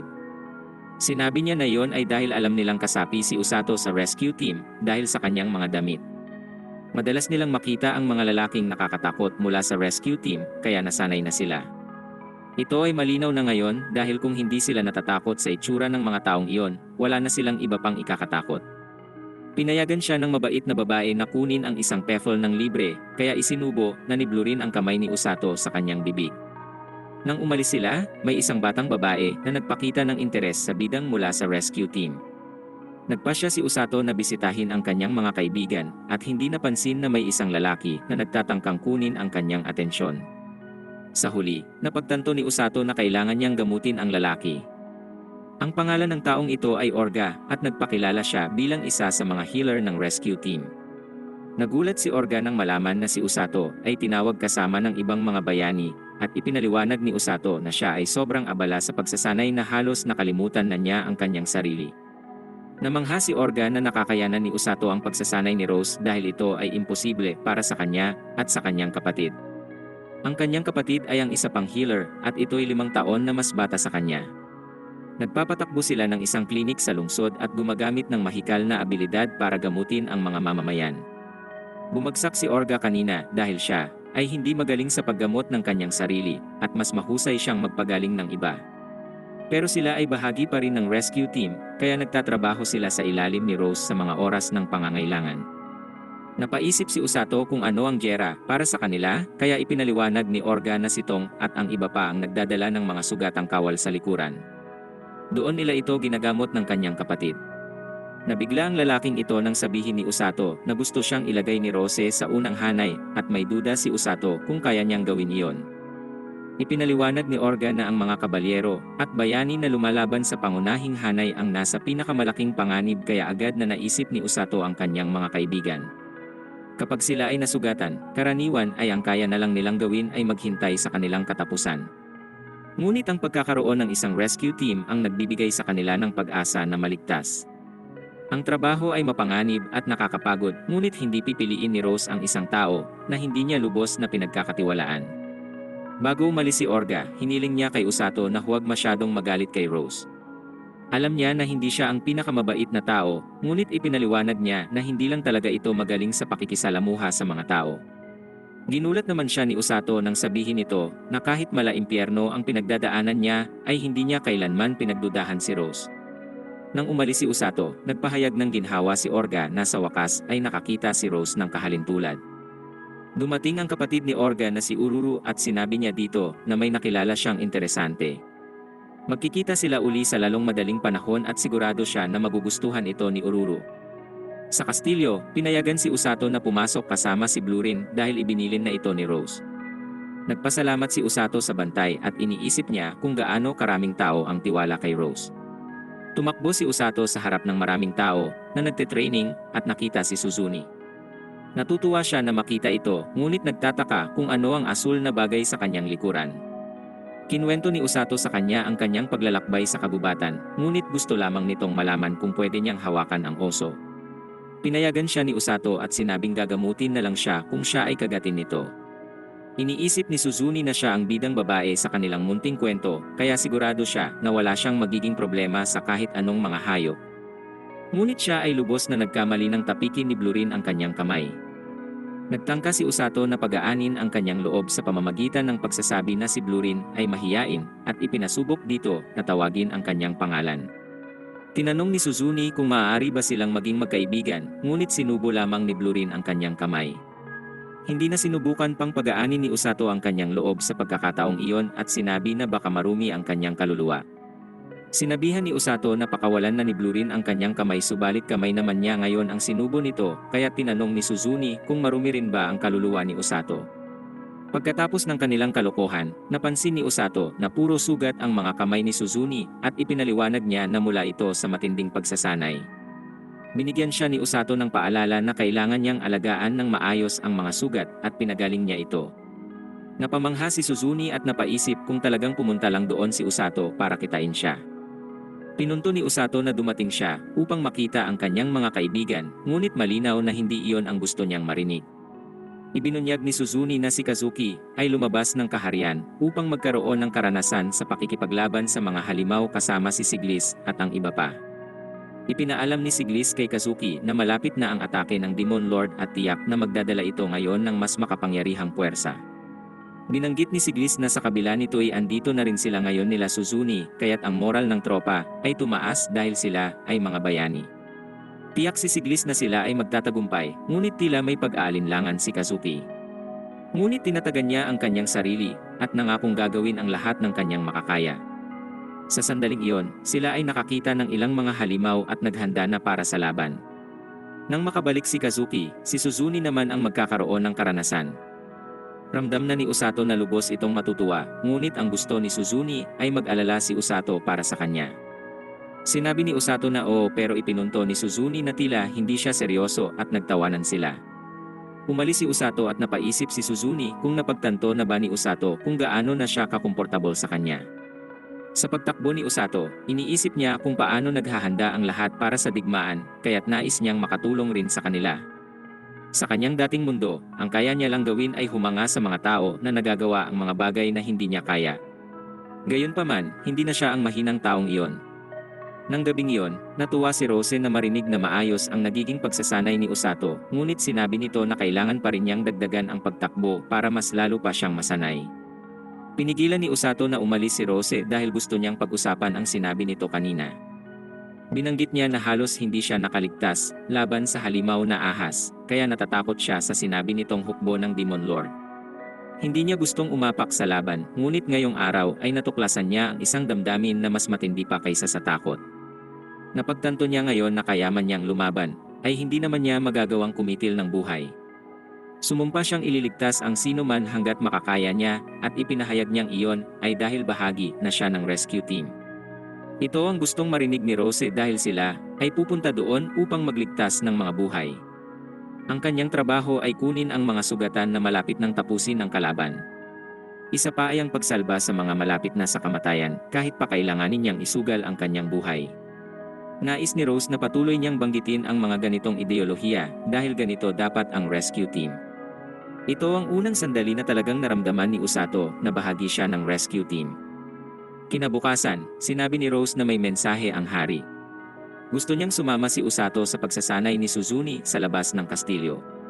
Nagulat si Usato, ngunit nakita natin na si Suzuni ay handang-handa na. Nagtataka si Usato kung bakit kailangan niyang sumama kay Suzuni at binanggit na dahil si Kazuki ay kasama si Siglis. Ipinaliwanag ni Rose na dapat ay kasama rin si Usato sa pagsasanay ni Kazuki, ngunit kakabalik lamang nito mula sa gubat. Tiniyak niya kay Usato na siya ay naroroon lamang sakaling kailangan nila ng isang healer, at siguro ay makakabalik rin siya sa loob ng 3 araw. Natutuwa si Suzuni na makita si Usato, ngunit mas masaya ito na kasama si Blurin. Iniisip niya na dinala niya ang oso para maging malapit sila, subalit hindi iyon ang kaso. Sinama lamang ito ni Usato dahil hindi gusto ni Blurin ang ibang tao. Pagkatapos nito, ipinakilala ni Suzuni si Aruko na kabalyero at si Korin na salamangkera. Nakilala ni Usato ang lalaking ito dahil siya ang dating hindot na karakter na nagbabantay lamang sa gate ng kastilyo. Ipinaliwanag ni Rose kay Suzuni na ang mahikal na abilidad ni Usato ay omnipotent. Kaya nitong pagalingin ang mga sugat at nakakatanggal rin ng lason, ngunit hindi nito maibabalik ang mga patay. Sinabi niya sa kanila na huwag nilang baliwalain yon at ganap itong nauunawaan ni Suzuni. Tiyak si Rose na magiging okay lang sila dahil si Suzuni ay sinanay ni Siglis, pero wala itong sinabi kay Usato. Alam ni Usato na hindi rin naman magiging maganda ang sasabihin nito at iniwan na sila ni Rose. Napansin ni Suzuni na napakalakas ni Rose, ngunit hindi alam ni Usato kung ano ang ibig sabihin nito. Pinabayaan na lamang ito ni Suzuni at nagsimula na silang umalis para magsanay. Sa kastilyo, nag-aalala si Celia nang makita niya si Kazuki na nagpapraktis ng kanyang mga attack gamit ang espada. Binanggit niya na kakabalik lamang nito mula sa pagsasanay, ngunit siniguro sa kanya ni Kazuki na nakapagpahinga siya ng mabuti. Natuwa ang mahiyaing si Celia, ngunit hiniling nito sa kanya na alagaan ang kanyang sarili at umalis. Ikinwento ni Suzuni kay Usato kung gaano kapagod si Kazuki matapos ang pagsasanay, ngunit sinabi ni Kazuki na talagang sulit ang karanasan. Nakipaglaban siya sa maraming mga halimaw sa isang parte ng Darkness of Linger, at iyon ang eksaktong gagawin rin nila. Kakabalik lamang ni Usato mula roon, at napaisip siya kung namimiss ba ni Blurin ang kanilang tahanan. Gusto ni Suzuni na samantalahin ang pagkakataon na natutulog si Blurin at himasin ito, ngunit pinigilan siya ni Usato. Hindi gusto ni Suzuni kung paano siya pinapatigil ni Usato, kaya napaisip ito kung naging misogynist na ba si Usato. Sa wakas ay nagising na si Blurin, ngunit halatang nahihilo pa rin ito nang subukan itong maglakad. Ginamit ng matalinong si Suzuni ang pagkakataon na makalapit kay Blurin, kaya nagalok siyang buhatin ito sa kanyang likuran. Iniisip ni Usato na ito ay masamang ideya, ngunit gustong-gusto ni Suzuni ang pagiging balbon ni Blurin. Ngunit ang kanyang kasiyahan ay natigil agad nang bumagsak ang kanyang katawan sa bigat ng malaking oso. Matapos siyang pagalingin ni Usato, naramdaman ni Korin ang iba't ibang mga nilalang sa kanilang paligid. Sinabi ni Aruko sa iba na manatili sa likuran nang lumitaw ang ilang bandido na may panghihinayang na sila'y natuklasan. Plinano nila ang isang ambush at nagdesisyon na nakawan ang grupo. Tumanggi si Aruko na ibigay ang anumang mga gamit, ngunit ipinunto ng mga bandido na sila ay may mas mataas na bilang. Isang sulyap lang ni Usato sa mga hindot na ito at naisip niya agad kung gaano sila kahina. Tiniyak ni Usato kay Suzuni na hindi sila banta, ngunit namangha ito na makakita ng mga bandido sa unang pagkakataon. Natakot ang mga lalaki na makita ang isang asul na oso, ngunit napagtanto nila na ito ay isang batang oso pa lang.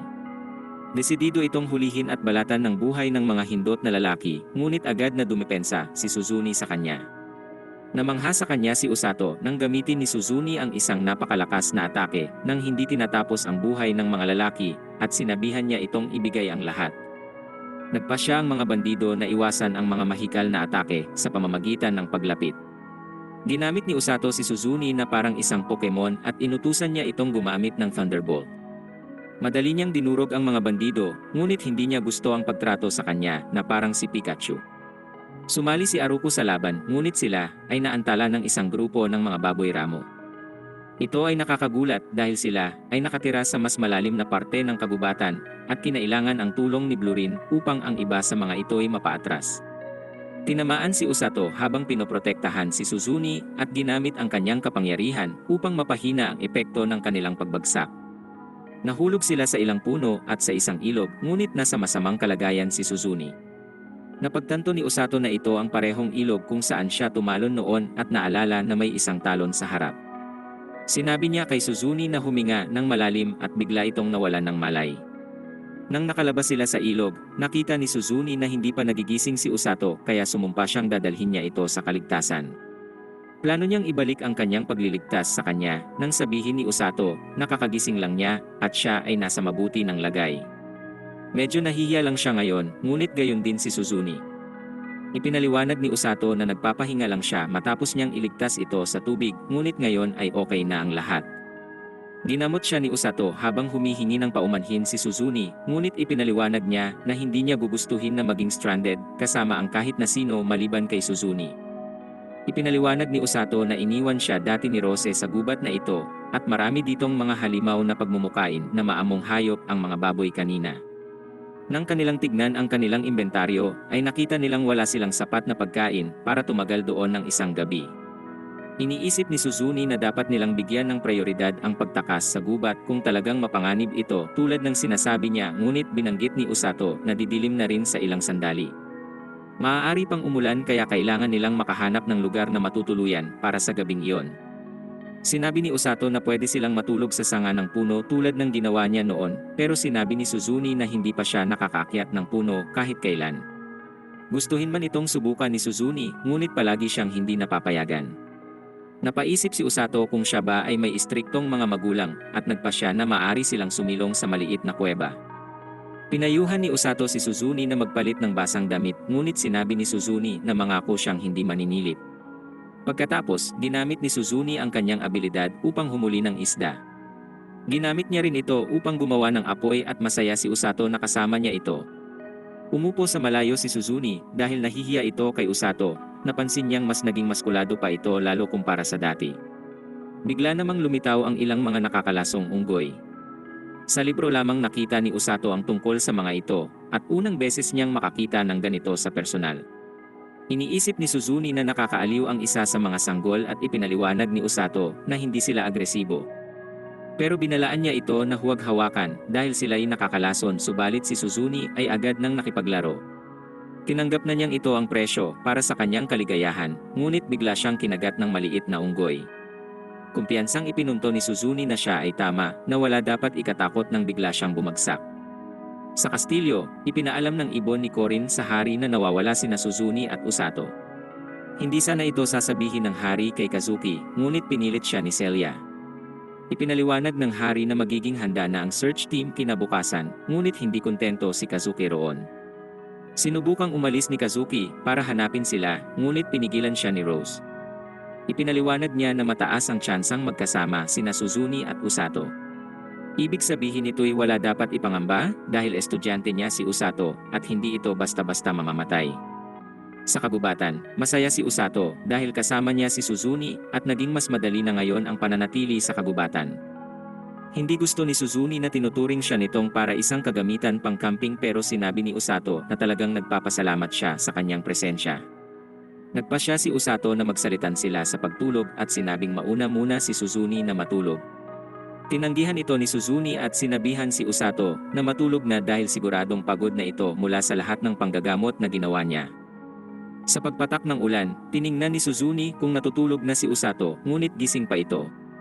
Napaisip si Suzune kung gusto pa bang bumalik ni Usato sa kanilang mundo, at sinabi nitong oo, subalit ipinaliwanag nito na mayroon din siyang dahilan para manatili. Walang pag-aatubili na sinabi ni Suzune na ayaw na niyang bumalik at nagulat ito na hindi nagtanong si Usato kung bakit. Gusto niyang tanungin siya, subalit sa tingin ni Usato ay alam na niya kung bakit. Tama siya sa pag-akalang iyon ay dahil mas gusto niya ang mundong ito. Ipinaliwanag ni Suzune na pakiramdam niya ay wala nang natitira para sa kanya sa kanilang lumang mundo. Ang kanyang pamilya, mga kaibigan, at pati na rin ang kanyang dating sarili, handa niyang itapon lahat iyon para manatili sa bagong mundo. Buong buhay siyang nagantay para sa pagkakataong maging malaya, at sa mundong ito ay walang tumatali sa kanya. Handa si Suzune na ipagpalit ang kahit ano para sa kalayaang ito, at nagulat siya nang maunawaan ito ni Usato. Akala niya ay magiging dismayado siya sa tunay niyang pagkatao, ngunit ipinaliwanag ni Usato na pagod na rin siya sa kanyang dating sarili. Pagod sa kanyang napaka-ordinaryong buhay at pagkatao. Noong una silang dumating sa mundong ito, ang tanging gusto lamang niya ay huwag maging pabigat sa kanyang dalawang kaibigan. Ngunit ngayon, determinado siyang protektahan si Suzune, si Kazuki, at ang mga mamamayan sa kaharian bilang miyembro ng rescue squad. Naunawaan ito ni Suzune at ipinahayag na gusto niyang protektahan ang mga tao bilang isang bayani. Nangako sila na kakalimutan ang kanilang lumang mundo at poprotektahan ang meron sila ngayon. Namangha si Suzune sa laki ng pagbabago ng ating bida at ipinunto ni Usato kung gaano nakadaling lapitan si Suzune ngayon. Dati, iniisip ni Usato na siya ay isang perpektong babae, ngunit nagulat siya sa kaswal na pagtrato nito sa kanya. Wala ito kay Suzune dahil mas gusto niyang maging malapit sa kanya kaysa hangaan sa malayo.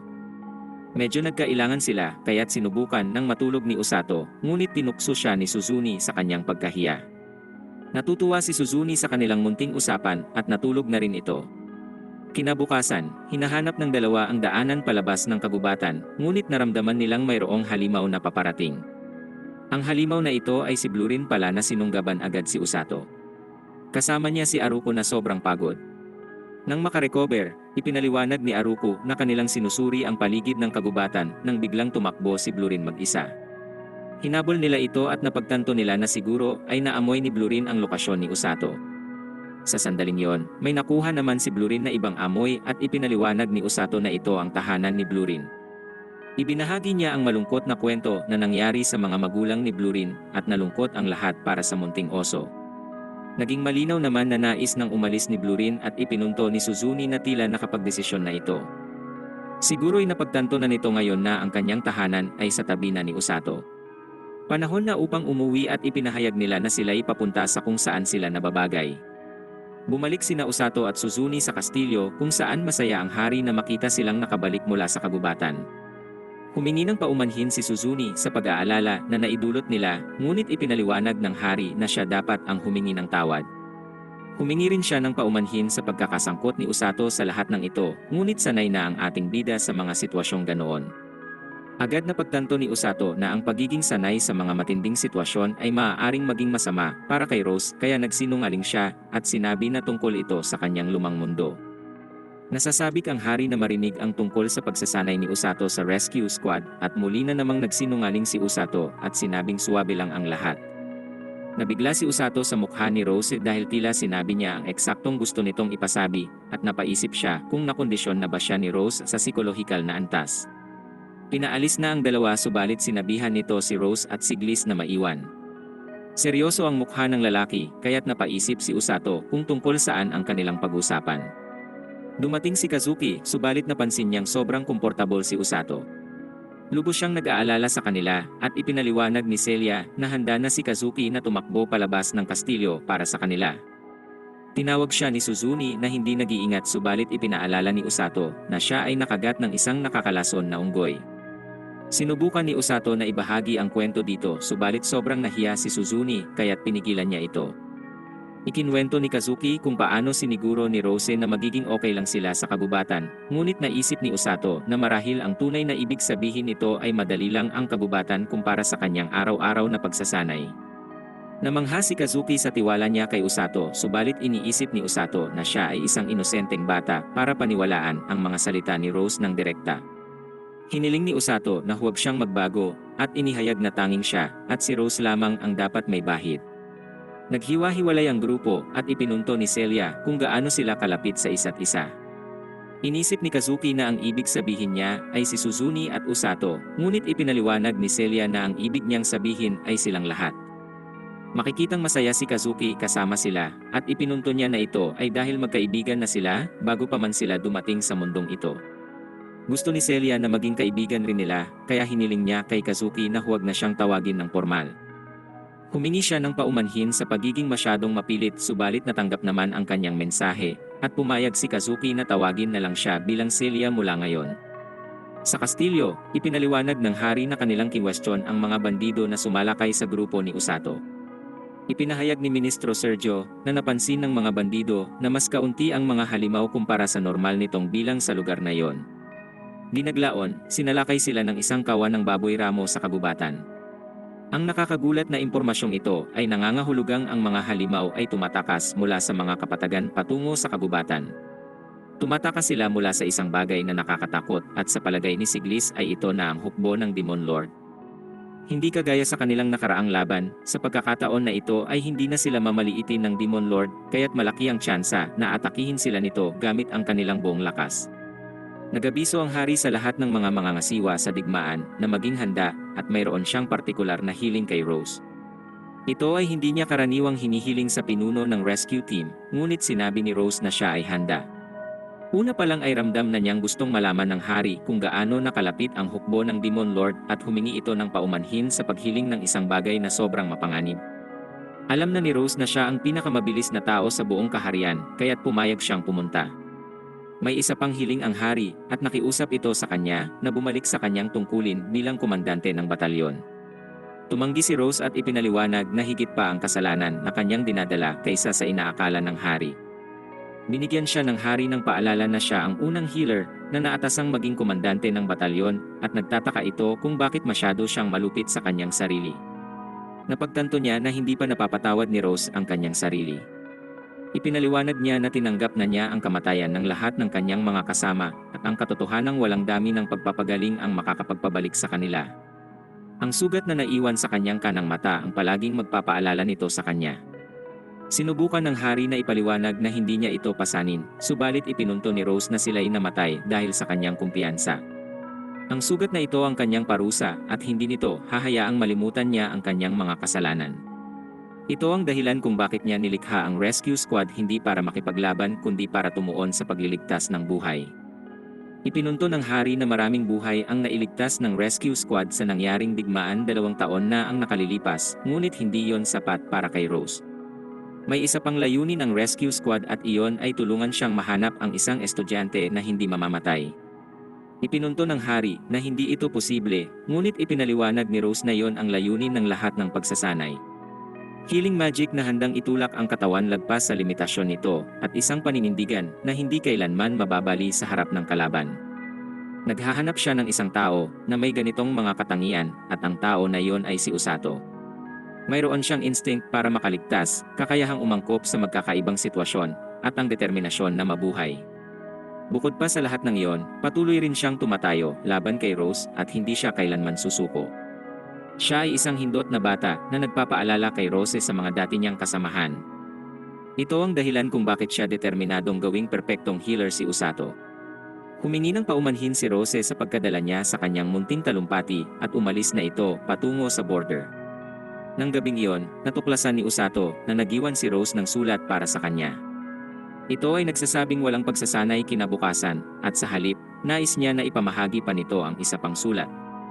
Sinabi ni Rose sa mga lalaki na hindi na siya mananatili para sa hapunan, kaya't napaisip si Usato kung nasaan ito. Sa ibang lugar, ang mga demonyo ay nagtatayo ng tulay at inutusan ni Amila ang kanyang mga alipors na ibigay ang kanilang lahat para sa Demon Lord. Pinapanood ito ng Black Knight at ipinahayag na masyado siyang nagpapadala. Nakakainis ito para sa kanya, ngunit ipinaalala sa kanya ni Amila na siya ay ang kanyang opisyal na pinuno. Ipinunto niya na sila ay nasa parehong antas sa pangalawang hukbo, ngunit iba na ang mga bagay ngayon at iniutos ni Amila na sundin siya. Hindi nasisiyahan na pumayag ang Black Knight at sinabi ni Amila kay Hirilok na ang tulay ay matatapos na sa loob ng ilang oras. Kapag natapos ito, magsisimula na ang kanilang pagsalakay sa kaharian ng Linger. Sa sandaling yon, natuklasan ng mga demonyo na isang Linger Scout ang dumating ngunit hindi iyon ininda ni Amila. Sa oras na kumalat ang mensahe ng scout na ito, huli na ang lahat. Malinaw na walang malay ang babae kung sino talaga ang scout na ito nang biglang magbato si Rose ng isang buong puno para sirain ang kanilang tulay. Ang puno ay nanggaling mula sa malayo at galit na galit si Amila nang mapagtanto niyang si Rose ang may gawa nun. Ito ay isang misyon lang dapat ng pagmamatsyag para kay Rose, ngunit masaya siyang nakapagbigay pa siya sa kaharian ng karagdagang oras. Kinabukasan, pumunta si Usato upang ipadala ang sulat, ngunit hindi niya maintindihan kung bakit tinititigan siya ng mga tao kahit wala si Blurin. Nag-alok muli ang matandang mangangalakal ng prutas, ngunit wala siyang oras sa ngayon. Nagpasya siyang bumalik mamaya, at ang werdong babae mula kanina ay makikitang nakatitig uli sa kanya. Dumating si Usato upang ibigay ang sulat at sinubukan ni Ururu na alalahanin ang kanyang pangalan dahil sinabihan na siya ng kanyang kapatid na si Orga tungkol dito. Di paglaon ay naalala rin niya ito at ipinakilala ang kanyang sarili. Nakatayo si Usato sa klinika ng Fleur at ito ay pinamumunuan ni Orga at Ururu. Sinusuri ni Orga ang isang pasyente at medyo kakaiba ang pakiramdam ni Usato nang pahintulutan siyang tumingin ni Ururu. Kailangan silang manahimik dahil nakatutok si Orga at namangha si Usato sa matinding kulay ng kanyang healing magic. Ang pagdaloy nito ay sobrang banayad at napansin ni Usato na napakalayo nito sa kanyang abilidad. Nagamot ni Orga ang bata, ngunit nagtataka ito kung sino ang mga wordong tao na nakatingin sa kanila. Pagkatapos, nagtanong si Ururu kung kumusta ang lahat ng nasa rescue squad at sinabi ni Usato na silang lahat ay patuloy pa ring naglalakad na may nakakatakot na mga mukha. Naalala ni Usato na kasama siya sa rescue squad, ngunit ipinaliwanag niya na di tulad ni Usato, hindi niya nakayanan na makasabay sa pagsasanay. Malinaw na nababahala si Orga sa pagbabasa ng sulat, ngunit itinago niya muna ito. Ikinwento ni Ururu na ibinuhos ni Rose ang lahat sa pagsasanay sa kanila ng kanyang kapatid noong una silang sumali sa pangkat. Sila ay talagang nasasabik dito, ngunit hindi rin ito umayon sa inaasahan.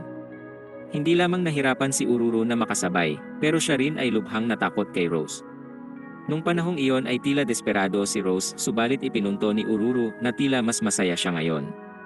May ibang pananaw si Usato kay Rose at iniisip niya na masaya lamang ito dahil may bago siyang pinahihirapan. Sa sandaling iyon, inabisuhan si Orga na may nahulog mula sa bubong habang inaayos ito. Dalawa pang iba ang nasugatan, kaya't hiniling ni Orga na sumama rin si Usato sa kanila. Nang dumating sila, gustong marinig ni Usato ang plano ni Orga, ngunit pagod na ang doktor. Nagsimula rin silang manggamot subalit iniisip ni Usato na bukod sa kanyang sarili, ang tanging nagagamot niya pa lang ay si Orga at Suzuni. Ang kanilang mga sugat ay hindi pa nga ganoon kalala, at napagtanto niya na kung magkakaroon nga ng digmaan, malamang na mas masahol pa ang kanyang haharapin na mga pinsala. Higit pa dito, kailangan niyang gawin yon habang nasa gitna ng laban. Pinaalala ni Orga kay Usato na manatiling kalmado, at ipinaliwanag na kahit sino pa o saan man niya ito gagamutin ay hindi mahalaga. May kapangyarihan si Usato na pagalingin sila, kaya't sinabi ni Orga na kailangan lang niyang maniwala na kaya niyang gawin ito. Ang mga salitang ito ang nagpaalala kay Usato na kahit si Rose ay naniniwala sa kanya, kaya nagsimula na rin siyang maniwala sa kanyang sarili. Naging mahinahon na siya at napagaling ang hindot na nahulog mula sa bubong. Pagkatapos ay pinuri si Usato ng magkapatid at hiniling ni Orga na bumisita siya minsan sa klinik para magbigay ng tulong. Pumayag si Usato rito at umuwi na rin.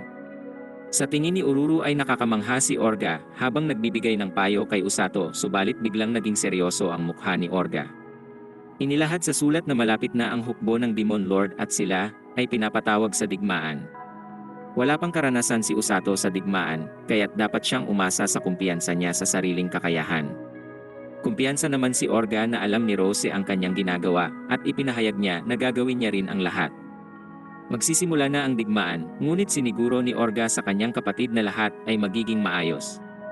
Pumunta si Usato upang kunin ang kanyang prutas, ngunit nagtaka kung nawawala ba ang babae na nagpahinto sa kanya. Sinabi ng kakaibang babae na si Usato lamang ang makakakita rito, kaya't ito ay isang hinaharap na maaari niyang baguhin. Walang kaalam-alam si Usato kung ano ang ibig sabihin ng batang babae, subalit nagulat siya nang magsimulang lumiwanag ang mga mata nito. Nakita ni Usato ang nakababahalang mga imahe ng digmaan, ngunit mas higit siyang nabahala nang makita niya ang pagpaslang ng Black Knight sa kanyang mga kaibigan. Mabilis ang naging pagkabog ng puso ni Usato at sobrang natakot siya na halos hindi na siya makagalaw.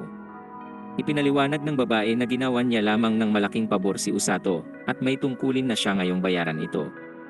Hindi pa rin makapaniwala si Usato sa kung ano ang kanyang nakita at tumakbo na lamang palayo ang misteryosong batang babae.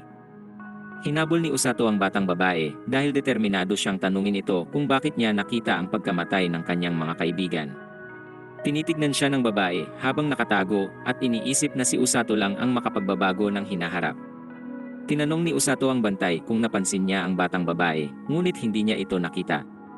Dumating si Rose upang takutin ang lalaki, at kinaawaan ito ni Usato. Lubos na naiintindihan ito ni Usato nang bigla siyang yariin ni Rose. Gusto niyang ulitin ni Usato ang mga sinabi nito, ngunit nagawang baguhin ni Usato ang usapan at tinanong kung saan siya galing. Inihayag ni Rose na winasak niya ang tulay na ginagawa ng hukbong demonyo habang siya ay nagmamatsyag. Ipinunto ni Usato na siguradong may ginawa pang iba si Rose bukod sa pagmamatsyag, kaya't nayari na naman siya nitong muli. Inilahad ni Rose na nakita na niya ang batang babae, 2 taon na ang nakalipas. Ito ay 12 taong gulang lamang ngunit nagawang makaiwas sa mga bandido at nakarating sa kabisera. Ang mga demi-humans tulad niya ay lubos na mahalaga sa mga bandido dahil sa kanilang pisikal na anyo. Ngunit higit sa lahat, ang iba ay nagtataglay ng mahikal na abilidad. Napaisip si Usato kung ito ang abilidad ng bata na maipakita ang hinaharap na hindi nito ninanais mangyari. Inilahad ni Rose na may mga nagsasabing may mga nilalang na gumagamit ng tinatawag na precognition. Sobrang bihira ng mga ganito, at kahit na sila ay totoo, siguradong mahigpit itong itinatago.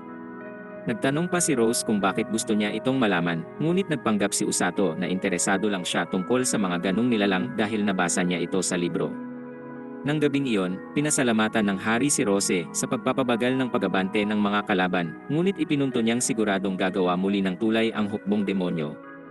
Ilang araw lamang ang aabutin upang tapusin ito, kaya nagpasya ang hari na ipaalam sa mga sundalo at mamamayan ang tungkol sa pagsalakay. Gagawin niya ito bukas, ngunit nais niyang makausap sina Suzune at Kazuki bago matapos ang gabi. Sa kanilang pagpunta sa hari, nakasalubong ng mga kaibigan ni Usato si Celia. May kakaibang pakikitungo si Kazuki sa kanya, at matapos nilang magbatian, ay umalis na rin sila. Nagtataka si Suzune kung ano ang nangyari sa kanila, ngunit sinabi ni Kazuki na wala yon. Sa ibang lugar, makikitang hindi makatulog si Usato.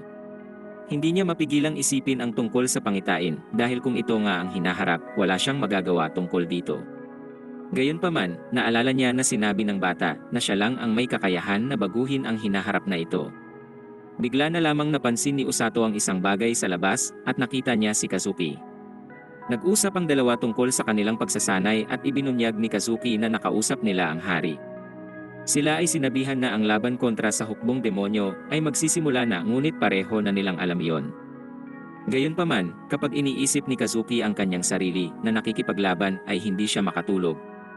Inamin niyang tumakas siya sa kastilyo upang pumunta doon at sinabing natatakot siyang makipaglaban. Hindi rin ito ang unang beses, dahil nangyari rin ang kaparehong bagay nang una siyang humarap sa mga halimaw. Nanigas ang kanyang mga binti, at sa huling sandali lamang siya nakalaban. Matapos ang laban na iyon ay sa kanya lang napagtanto na minamaliit niya lang ang lahat ng nangyayari. Ngunit maliwanag na ang mga bagay sa kanya ngayon at alam niyang gagawin ng hukbong demonyo ang lahat para tapusin sila. Ito ang kinakatakot niya, ngunit siya ay nasa matinding presyon dahil lahat ay umaasa sa kanya. Binuwag ni Usato ang tensyon nang sabihin ito kung gaano niya hinahangaan si Kazuki. Palagi niyang naiisip na hindi ito natatakot, ngunit napagtanto niya na hindi iyon ang kaso.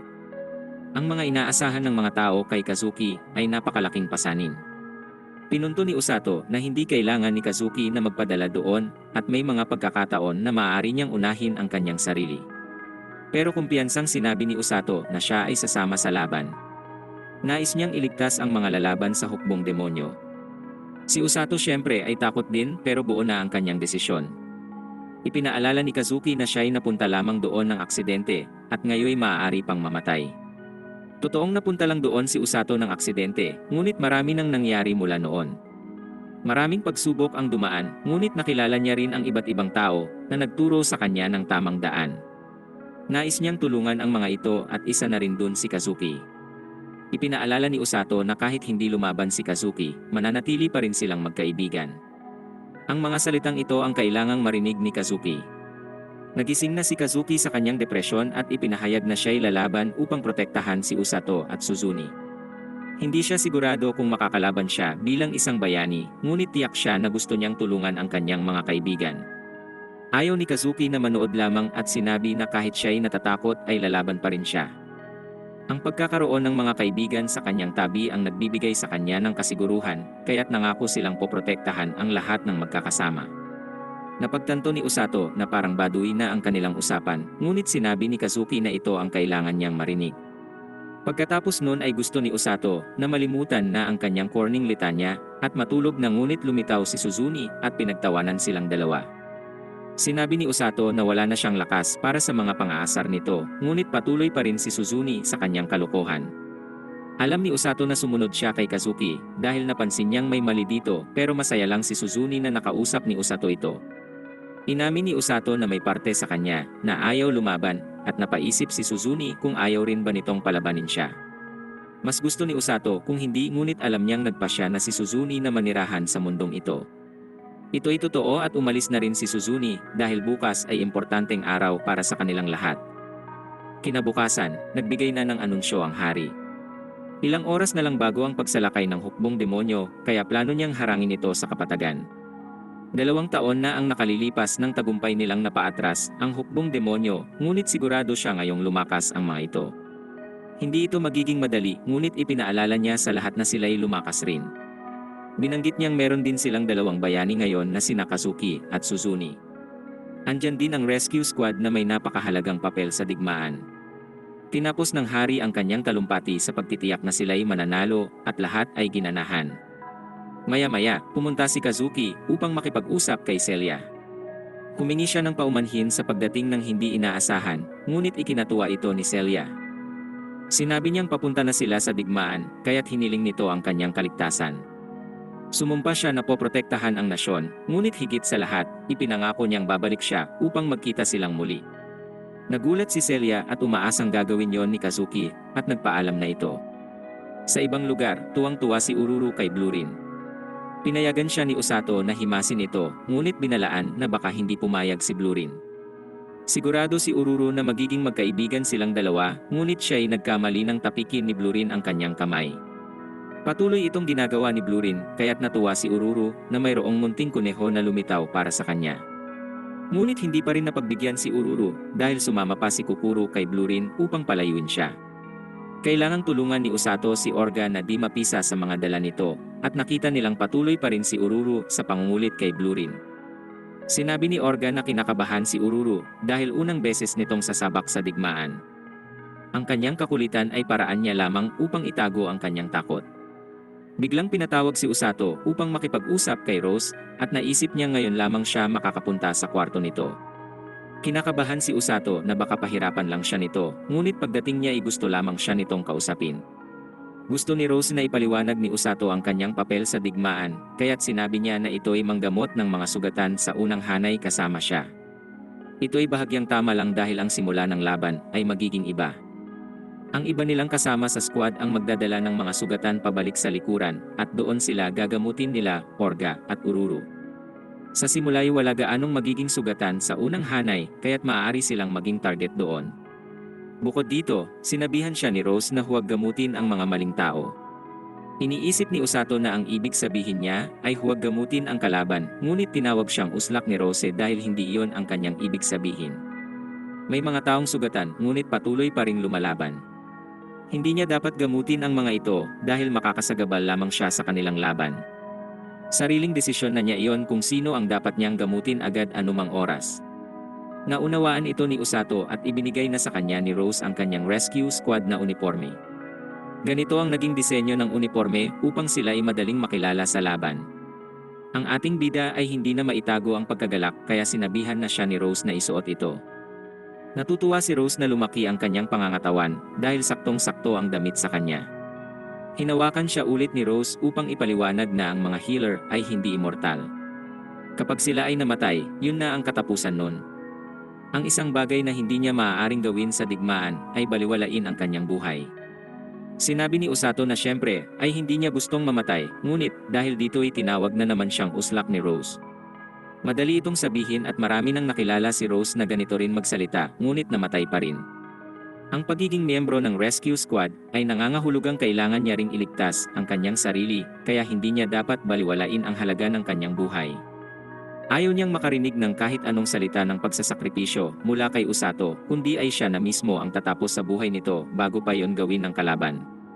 Naunawaan ng maigi ni Usato ang mensahe niya at kumpiyansa niyang ipinahayag na ililigtas niya ang lahat kabilang na ang kanyang sarili. Tinanong siya nito kung talagang kaya niya iyon, ngunit ipinaalala niyang si Rose na rin ang nagsabi na lagi niyang sambitin ang kanyang ideolohiya. Iniisip ni Usato ang pangitain na kanyang nakita at nagpasya na hindi mahalaga kung ito nga ang hinaharap.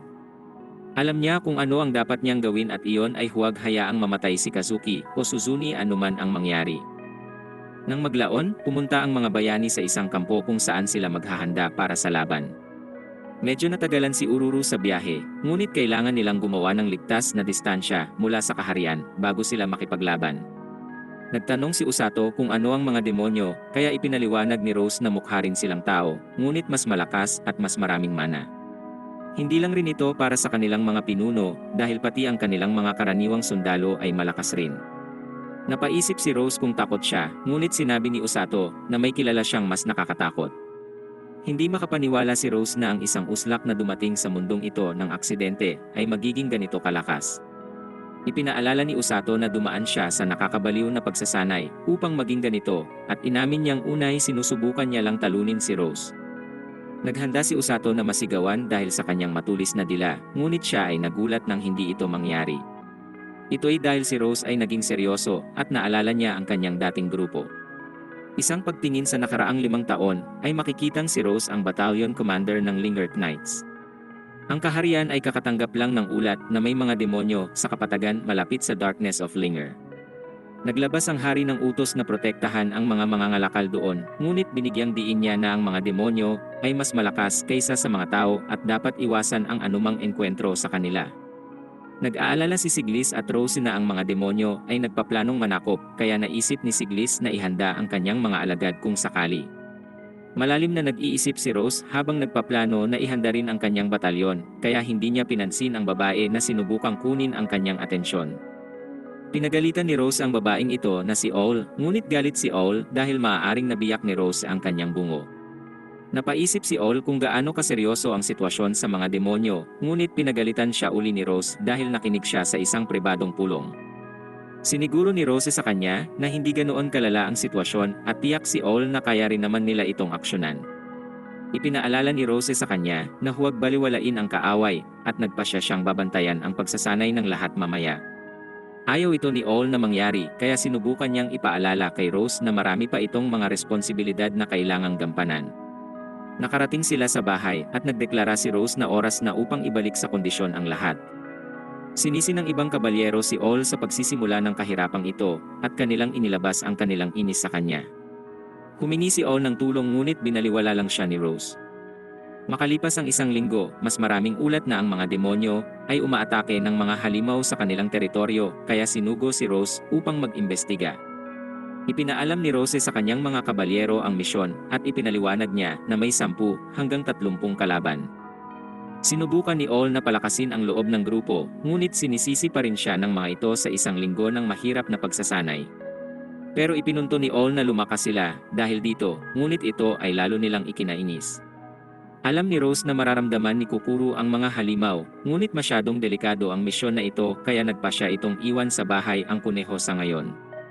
Ibinunyag ni Rose na sasama siya sa misyon at labis itong ikinatuwa ng lahat dahil hindi sila mabibigo kapag kasama nila ang kanilang pinuno. Magagawa nilang lumaban ng buong kapasidad dahil magagamot sila ni Rose kapag sila ay nasugatan. Pinalakas palalo ni Owl ang loob nila at sumang-ayon silang lahat sa kanya. Kinabukasan, pumunta sina Rose at ang kanyang mga kabalyero sa kagubatan. Wala silang nakita sa unang araw, kaya ipinaliwanag ni Owl na nagpasya ang kanilang pinuno na sila ay pupunta sa kanlurang bahagi ng kagubatan. Medyo mapanganib ang lugar na yon, kaya kailangan nilang iwan ang kanilang mga kabayo, ngunit napaisip ang iba kung dapat ba nilang unahin ang ibang lugar. Ipinahayag ni Owl na hindi na kinakailangan dahil may kutob siyang mayroong kakaiba sa kanluran.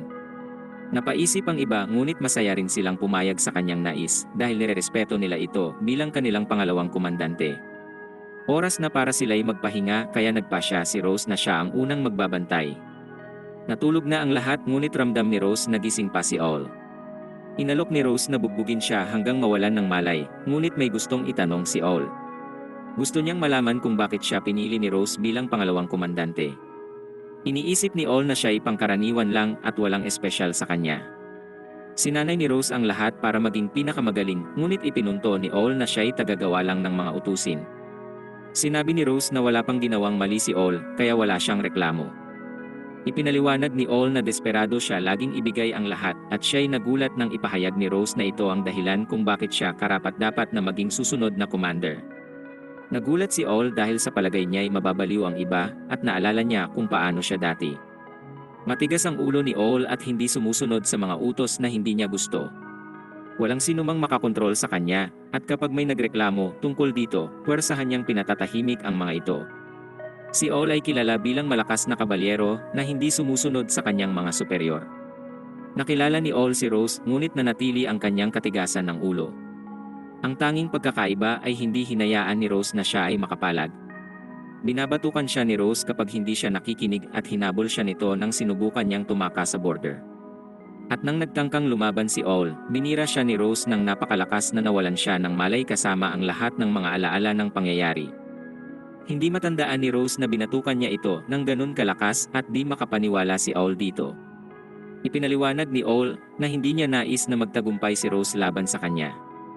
Kahit gaano kahirap ang pagsasanay, gusto niya laging magtagumpay at naiinis siya pag natatalo. Kahit pa parang wala lang ito kay Rose ay malaking pagbabago ito para kay All. Hindi siya kailanman nagkaroon ng alalay sa kanya hanggang sa huli nang hindi sumusuko. Nagsawa ang lahat ngunit patuloy pa rin si Rose sa paghamon sa kanya.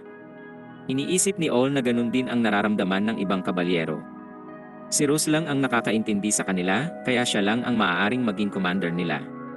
Tinawag siya ni Rose na pasaway na ayaw umalis sa pugad at nabigla si All na ito ang kanyang tugon sa kanyang emosyonal na litanya. Sumang-ayon si Rose na siya lang ang nakakaintindi sa kanila, kaya dapat silang magtiwala sa pipiliin niyang susunod na commander. Ipinaliwanag niya na hindi niya pinili si All nang basta lang. Pinili niya ito dahil hindi ito sumusuko at laging tumitingin sa hinaharap. Ang mentalidad na yon ang matatag na pundasyon na kanilang sasandalan.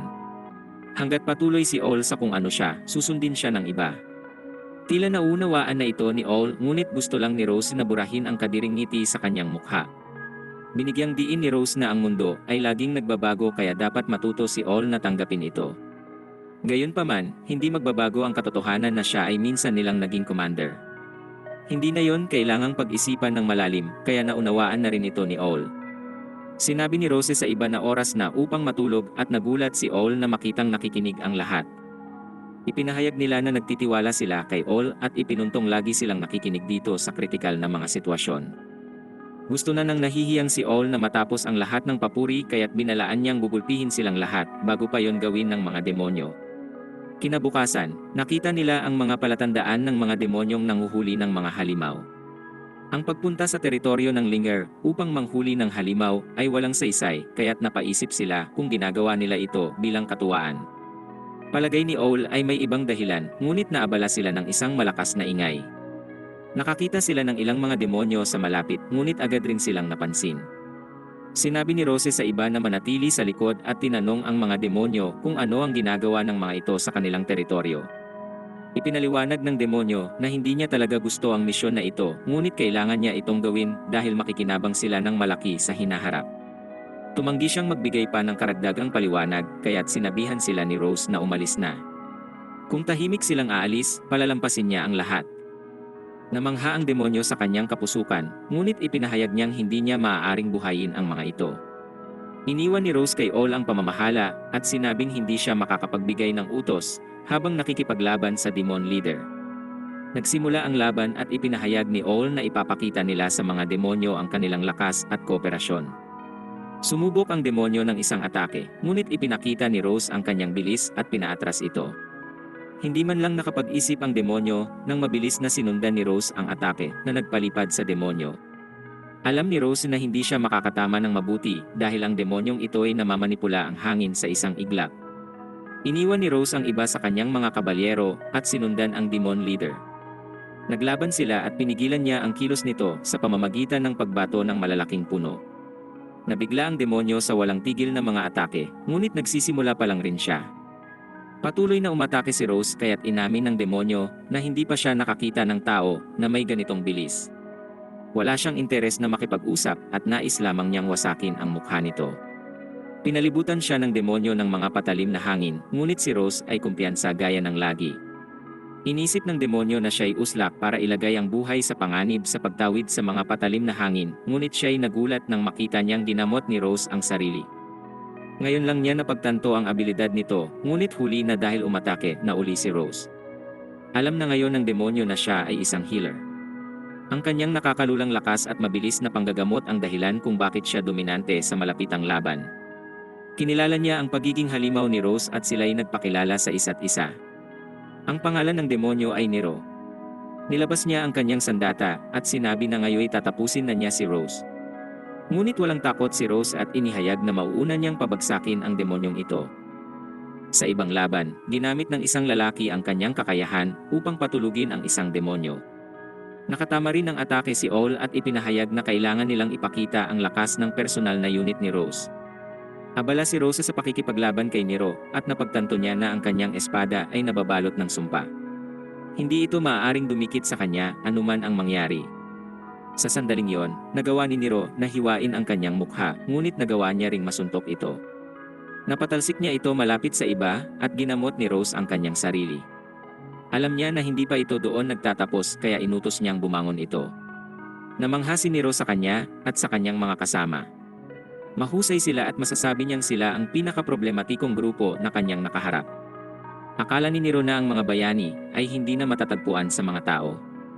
Ngunit nagbago ang kanyang isip dahil ang grupo ni Rose ngayon ang pinakamalaking hadlang sa kanila. Nagsimulang maglabas ng kadiliman ang espada ni Nero at ipinahayag niyang ang panahon kung saan ang mga demonyo ay natatakot sa mga tao ay matatapos na dahil gigising na ang kanilang Panginoon. Ang Panginoon nila ay walang awa at mabangis, ngunit ibibigay niya ang biyaya at tagumpay sa mga demonyo. Ginulat nito si Rose nang magpakawala ito ng matinding kapangyarihan at sinabi na kailangan niyang talunin ang kanilang grupo para gisingin ang kanilang Panginoon. Nagsimulang magbago ang laban nang ang isa sa mga kasamahan ni Rose ay makatama ng atake, ngunit napagtanto niya na hindi naapektuhan ang demonyo. Inihayag ng demonyo na sila ay mga simpleng sandata lamang ng Demon Lord at kung mawawalan sila ng buhay ay isasama nila ang kanilang mga kalaban. Napagtanto ni Rose na nasa panganib ito kaya't nagmadali siyang lumapit ngunit pinigilan siya ni Nero. Tinupad ng demonyo ang kanyang sinabi at tinapos ang buhay ng babae na ikinanginig ng lahat. Isa pang miyembro ng grupo ni Rose ang namatay at naging malinaw na ang mga demonyo ay walang pakialam sa kanilang sariling buhay. Sinubukan ni All na pakalmahin ang lahat ngunit wala itong silbi at isa pa nilang kasama ang bumagsak. Inako ni Nero ang naging pagbabago sa laban at sinabing siya ang nagtulak sa mga tauhan na isakripisyo ang kanilang sarili. Nang gagalaiting umatake si Rose, ngunit ipinunto ni Nero na nagpadala siya sa emosyon at hiniwa nito ang kanyang mata. Sinubukan niya itong pagalingin ngunit ibinunyag ni Nero na ang kanyang espada ay nagpapahinto ng mana. Ang kanyang sugat ay may sumpa at hindi na niya ito magagamot. Humingi ang kanyang mga kasama ng tulong habang sila ay dinudurog sa laban. Sinubukan ni Rose na tapusin ang kanyang laban kay Nero ngunit wala itong silbi. Nakakakita lamang siya gamit ang isang mata kaya't nakaapekto ito sa kanyang pagtingin sa distansya. Sumalakay si Nero at napagtanto ni Rose na tapos na ang laban. Tumama ang matinding atake ni Nero ngunit nagulat si Rose nang makitang inalay ni All ang kanyang buhay para iligtas siya. Nanginig si Rose nang makitang wala na ring natira sa kanyang buong unit. Hindi alam ni Rose kung ano ang mararamdaman dahil naniwala silang lahat sa kanya. Inisip nila na hindi sila mamamatay nang andun siya dahil palagi itong tutulong sa kanila. Hiniling ni Rose na sana'y tumakas na lamang si All at sinisisi niya ang kanyang sarili sa pagiging mahina. Ipinahayag ni Nero na ang kamatayan ng kanyang mga kasamahan ay hindi malilimutan at kumilos na siya para tapusin ang laban. Bigla siyang nagulat nang pigilin ni Rose ang kanyang espada. Sinimulan niyang bugbugin ang demonyo at pinuna ito sa lahat ng kanyang sinabi. Binanggit ng galit na si Rose na ang isang demonyong tulad niya na nag-udyok sa kanyang tauhan na isakripisyo ang kanilang sarili ay hindi iyon kailanman mauunawaan. Patuloy niyang dinurog si Nero at ipinaliwanag na ang pag-alay ng sarili sa laban ang pinakamalaking kahihiyan. Nasa kontrol na ni Rose ang laban nang ipitin niya si Nero sa isang puno at galit na sinabi ngayoy tatapusin na niya ito. Naramdaman ni Rose na bibigay na ang kanyang katawan, ngunit determinado itong siya mismo ang tatapos kay Nero. Ngunit biglang lumitaw ang isang batang amila para kay Nero at hindi ito maintindihan ni Rose. Si Nero ay isang demonyo na inalay ang kanyang sariling tauhan, kaya't hindi siya makapaniwala na mayroong gustong magligtas sa kanya. Sinubukan ni Rose na pigilan ang babae, ngunit naalala niya dito si All. Umalis sila at ang tunay na All ay tinawag siya. Ang labis na sugatang si Rose ay pumunta sa kanyang kasamahan at sinabihan siya na huwag magsalita dahil gagamutin niya ito. Ipinaliwanag ni All na imposible nang pagalingin siya dahil napakalalim ng kanyang sugat. Napagtanto ni Rose na iyon ay totoo nang pumalya ang kanyang panggagamot ngunit determinado pa rin siyang patuloy na subukan. Sinabi ni All na wala ng pag-asa pero sinabi ring wala siyang pagsisisi. Masaya siyang lumaban sa tabi ni Rose at alam niyang ganun din ang nararamdaman ng iba. Hindi makapaniwala si Rose sa kanyang naririnig at hindi siya pumayag na mamatay si All. Ginamit ni All ang kanyang huling mga salita upang hilingin kay Rose na huwag magbago at siya'y namatay. Makikita sa paligid ang madugong pangyayari at sumigaw si Rose sa pighati. Di naglaon, iniulat ni Rose sa hari na ang Demon Lord ay muling mabubuhay. Sinabi ni Rose na hindi na rin siya karapat-dapat na tawaging kabalyero. Dahil dito, hiniling niyang alisin na siya bilang komandante ng batalyon at bawiin na rin ang kanyang pagiging kabalyero. Lahat ay nagulat ngunit sinunod ng hari ang nais niya. Maya-maya, lumapit ang pamilya ng isa sa kanyang mga namatay na tauhan. Buong hiya siyang humingi ng paumanhin na hindi niya ito nagawang protektahan, ngunit pinasalamatan siya ng pamilya dahil binalik niya ito at nakita nila ang anak sa huling pagkakataon. Ipinaliwanag nila na ang kanilang anak ay talagang pilyo at wala nang ginawang makabuluhan. Gayunpaman, nang magsimula itong maglingkod kay Rose ay nagkaroon ito ng malaking pagbabago. Bumalik si Rose sa kanyang tahimik na tahanan at umiyak sa isang sulok. Isang buwan ang lumipas, binisita siya ni Siglis at napag-usapan nila ang pagbisita rin ng hari kamakailan. Pareho sila ng layunin dahil tinitiyak nilang si Rose ay hindi nagdesisyong sundan ang kanyang mga kasamahan sa kabilang buhay. Naisip rin ito ni Rose ng ilang sandali, ngunit ito ay ikinainis ni Siglis. Sinabihan siya ni Rose na kumalma dahil nagbibiro lamang siya. Ipinaliwanag ni Rose na ang sumpa ng demonyo ay pansamantala lamang kaya nagsisimula na ring gumaling ang kanyang mga sugat. Nagtataka si Siglis kung bakit hindi pa niya ginagamot ang kanyang mata, ngunit hindi siya sumagot. Gayunpaman, nang siya'y nag-iisa na, naisip ni Rose na ang kanyang sugat ang magsisilbing patunay ng kanyang kasalanan na hayaang mamatay ang mga kasamahan. Ito ay parusa upang hindi niya malimutan ang nangyari. Nagpasya si Rose na pahalagahan ang kanyang buhay dahil sa sakripisyo ni All para dito. Ang tanong ngayon ay kung ano ang gagawin niya dito. Iniisip niyang maghiganti at pumuksa ng maraming demonyo hanggang sa makakaya niya, ngunit hindi iyon ang sagot. Pinakalma ni Rose ang sarili at nagsimulang maalala ang lahat. Ngayon lamang niya napagtanto kung gaano siya kahina at nagtanong kung ano ang iisipin ng kanyang mga kasama kung makita siya nito ngayon.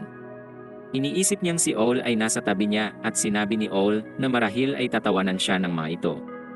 Inulit ni All ang mga sinabi ni Rose sa kanya at ipinaalalang nagbabago ang mga bagay. Kailangang tanggapin niya iyon upang makausad. Gayunpaman, ang katotohanang si Rose ay minsan nilang naging commander, ay hindi magbabago kailanman. Pareho nilang sinabi na wag masyadong pag-isipan ang lahat at natuwa si All na makitang naalala niya iyon. Pinaalala sa kanya ni All ang kanyang mga huling salita, at iyon ay huwag dapat magbago si Rose. Sang-ayon rin ang iba kay All at ipinaalala nila sa kanya na kung siya ang makakita sa kanilang naglulugmok ng ganito ay sasapakin sila nito. Napagtanto ni Rose ang walang saysay niyang pagpapakalunod sa kanilang kamatayan. Hindi ganito ang kanyang mga kasama at palagi silang nakatingin sa harap na may ngiti sa kanilang mga mukha. Nagising na si Rose sa kanyang depresyon at nangako na hindi na siya kailanman magpapakita ng kahinaan. Umalis ang kanyang mga kasama at ipinangako ni Rose na magiging isang tao na kanilang ikararangal. Tinanggal ni Rose ang kanyang mga benda at ipinahayag na alam na niya kung ano ang dapat gawin.